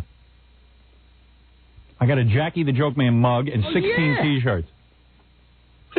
and Jackie Kennedy's faux pearls. I'm reading this. I'm like, this means all this stuff is fake. Yeah, it's garbage. And she's a strange woman. She has this thing. She wants a legacy. All this money she amassed from screwing different guys like Aristotle Onassis and John Kennedy. All this money she amassed. She somehow wants a legacy. She wants it to go to grandchildren, so who knows what. Imagine your own children. You don't give them the money. They're adults. John F. Kennedy Jr. is 30-some years old. Did you say they're adults? They're adults and adults. Well, she thinks they're adults. She must think what we think. Imagine she not giving them the money. What does she think of them? Listen to some of this stuff. There's the faux pearls. Then there are the black and gray bugle beads. I don't know of any gem called bugle. Bugle beads? The faux turquoise, emerald, and diamond necklace. You won't see me at that auction. And the simulated seed, pearl, and diamond bracelet. She didn't even have anything good. There are some real jewelry pieces, but of course they were all given to her by Aristotle Onassis. Right. But, there were people who were walking through because they selected a certain group to come and view this stuff. Mm-hmm. And they said they were shocked at how ratty a lot of it was and how junky. They just imagined that Jackie O was a woman of great taste and perfectionist, and so she would have had, beautifully well-maintained, and this would have been the creme de la creme of china and furnishings. But she's that's miserly. Not the case. She was miserly. Apparently so. Luciano Pavarotti is just having a marvelous time. He says his voice is soaring thanks to his new love. See? He's got some 26-year-old girl. He says she's knocked 20 years off his voice. If I had a 26-year-old girl, imagine the radio shows I'd be doing. I'd have the energy of a young man. It's a phenomenal program. So here is Pavarotti. He was in Detroit or someplace this weekend. Let's see if we can hear the difference. Listen to this guy sing now that he got a young girl. Oh my God, this guy hasn't hit that note in years. Oh, God, the stuff that would be coming out of me. Amy Lynn. Listen to this guy. Has he ever sung that good? 20 years ago, he said. He's into these young chicks. Oh, God bless him. Boy, oh, boy. Lucky bastard. He says that she also has put him on a diet and makes him do 10 minutes on a walking machine every day and 120 sit-ups daily. Isn't that a blessing? She's going to give him a heart attack. We'll take a break. We'll finish up the news when we get back.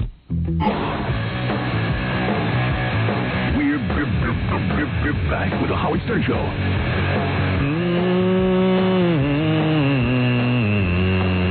Okay.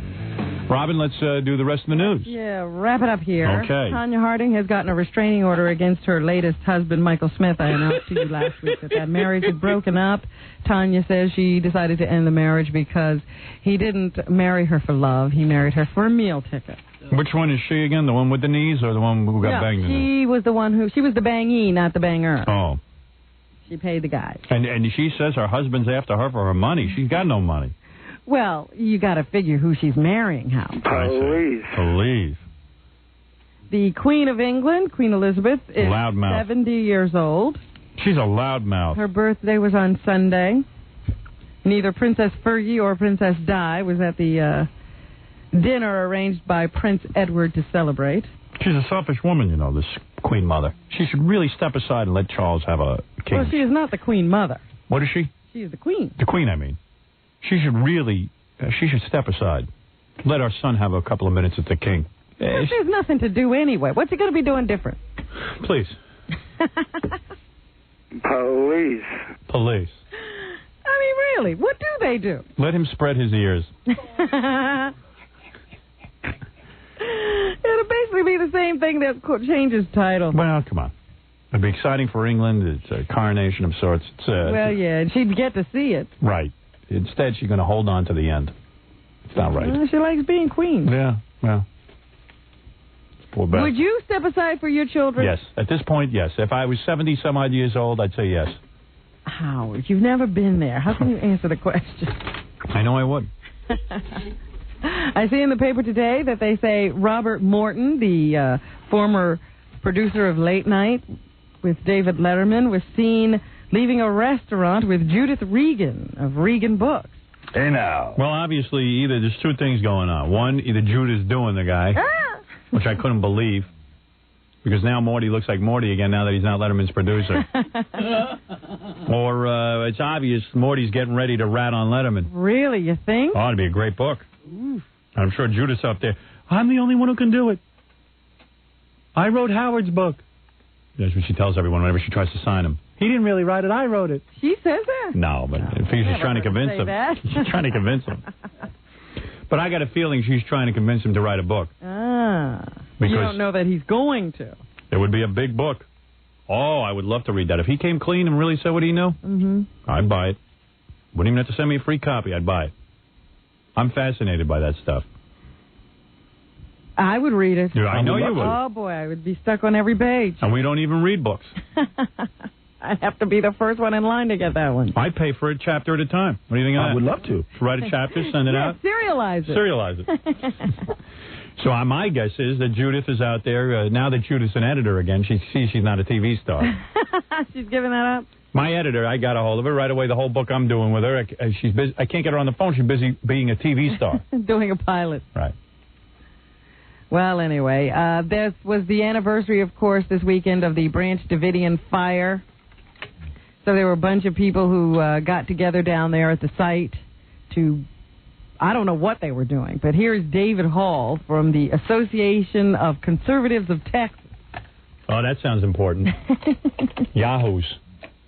We're here simply not to stand for Davidian religious views, but simply to stand for the long-held American views that there should be freedom to worship, that there should be people to reside on their own private property without fear of tyranny from a government. Oh, I see. Shrinkta says what?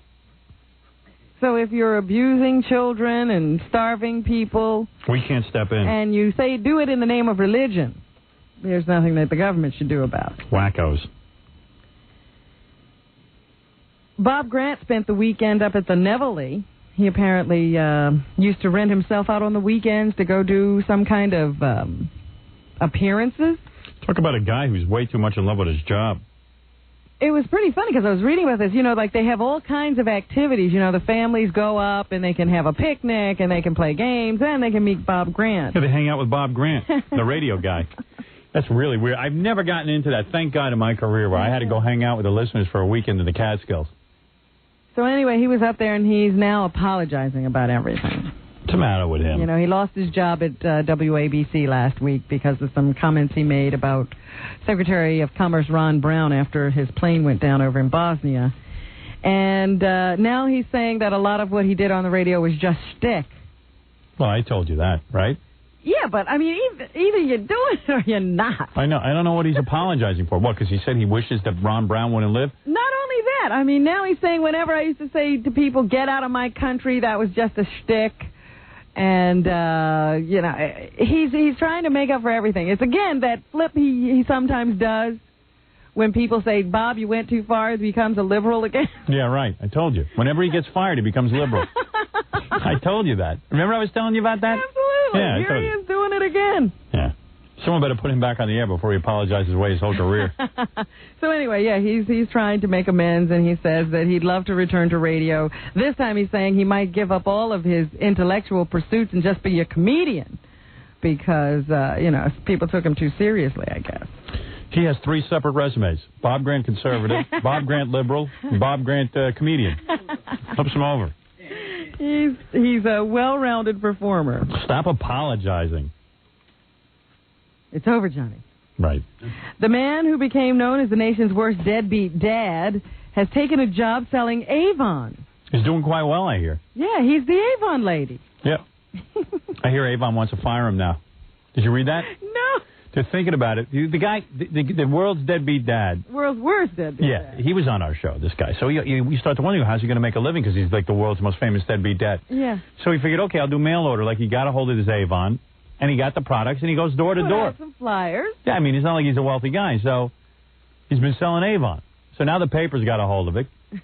And now Avon doesn't know what to do because he got the world's biggest deadbeat dad as an Avon salesman. Who are those other people? We don't know what they're up to. Exactly. Let him sell the Avon. I say let him do it, and then maybe he can get some money together for his kids. Yeah. Everybody wants him to pay, but nobody wants him to work. Right. In Milwaukee, a 73-year-old woman had her suit thrown out of court the other day, and I want you to tell me if you think the woman had a valid complaint. Go ahead. She claims, she went to some church, the St. Florian Catholic Church. I guess they have bingo on Thursday nights. Go ahead. And the electronic bingo board fell on her. Clunked her in the head. Now she says she's had, tens of thousands of dollars in injuries. And part of her problem is that she now finds herself sexually attracted to women. Yes. And is experiencing spontaneous orgasm. I've heard of that. I've heard that you can receive a blow to the head and be attracted to the same sex. How old a woman? 73. Wow. She should pay them. Isn't that a blessing? I thought she had a real lawsuit like McDonald's put too much ketchup on her hamburger. Well, she claims that this all happened to her after the board fell off the stage and hit her in the head. Wonder if Sally Kirkland ever got hit in the head by a bingo board. A lawyer for the church said the woman is totally dishonest, psychologically unbalanced, and there is no evidence in modern medicine of a blow to the head altering someone's sexual orientation. That's a good one. Well, there's always a first. So there you have it. Well, she won't be heard in court, Howard. They just threw it out. And finally today, we do say goodbye once again to Jimmy the Greek, the man who was the odds maker for CBS Sports for so many years. He died of heart failure last night, they say, but his heart had been broken for many years. Jimmy the Greek lost his job after making a couple of comments about his feelings about black athletes. I am sorry. And here is the famous statement that got him fired. You play them all? No, just the ones that got him fired. Okay. Here we go. These are pretty funny, by the way. Our whole collection is pretty funny. We played them all earlier, so I just reprised these two. Hold on, I'm having trouble. This could be a problem for me. Oh, my. Okay, I got them. Ready? Yeah. All right. Trouble before, but I always worked out it. But this one is a little bit different. No, but with the Reverend's help. Hold on. I got a bunch of them. I was telling them how superior the black athlete is over the white one. And for the reasons that he is, that he's... That's another... I like this, though. The black tries harder. He works harder at it. I mean, and the white is lazy. It's true. The white is very lazy. Hold on. Here it is. This is the one that got it started.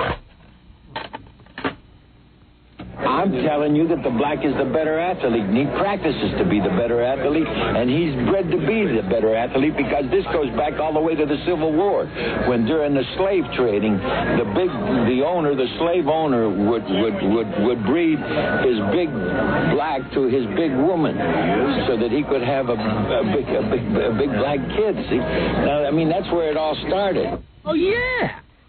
I think Gorilla got me food poisoning. Oh dear, are you not feeling well? Yeah. I don't know, I ate the 2 potatoes he gave me. Oh, you're not going to join Jimmy the Greek. I think so. I think I'm going to throw up. Oh, no. My stomach feels really weird.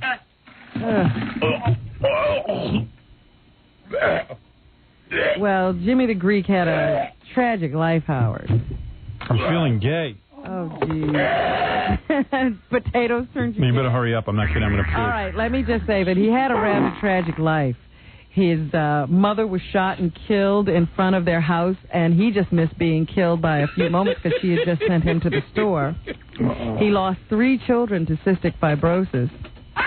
He had a real sad life. And then, of course, he lost his job at CBS after his whole dream was to have national recognition. And unfortunately, that national recognition turned around and bit him in the butt. He is survived by his wife, Joan, three of their daughters are still around, and he has one son. And he has a living brother and two sisters. So, Jimmy the Greek, no longer with us. I think it's salmonella or something. Were they fully cooked, those tomatoes? Potatoes. Or potatoes? Yeah. Oh, God. What else did you eat? Chicken. Oh. Maybe it was the chicken. Never felt like this. Goodbye. Cruel world. I'm going to go puke. I'm not kidding. Really? We better say goodbye. All right. I'm done. What'd that kid do to me? Because I goofed on him. Just because you didn't let him be your personal poison you. Jackie, you better read your own plug. I'm leaving. What's a bug job? I got the goosebumps. You all right? No, I'm not. If I'm telling you I'm not all right, you got to listen. I never know if you're kidding. Drag it out more, Jackie. Oh. Now he's not going to say anything. Goodbye. I'm leaving. Goodbye. Goodbye. Your time is up. Jackie, okay, goodbye. Jackie, I mean, I don't believe this nut. He's going to watch you die. Oh, shut up. A moron. My brand new 78-minute CD or cassette, formerly banned in Omaha, is now available. The Hysterical Sergeant Pecker, only $12 plus $4 shipping and handling. Spring special, buy two, get one absolutely free. Call 1-800-323-KING. Saturday night, April 27th. This Saturday at Stars in Allentown, Pennsylvania. For dirty jokes and Jokeland's web address, call 516-922-WINE. Boy Gary will be the guest ring announcer for Extreme Fighting on pay-per-view this Friday night at 9 p.m. Eastern. Call your local cable operator for more info. Did that make you feel better? And if you're planning a wedding or a party and you need a DJ, please call Scott the Engineer's Rocket Entertainment. Yeah, right. 718-BAG-5040.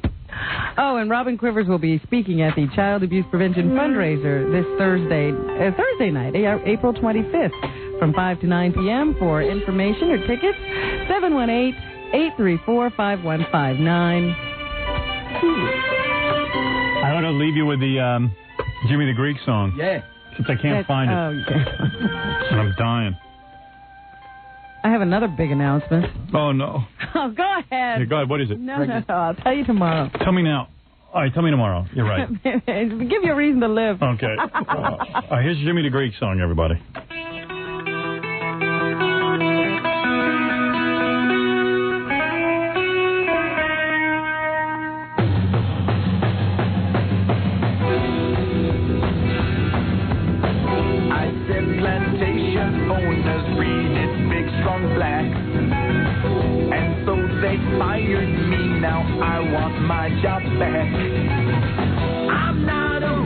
I just give the people odds.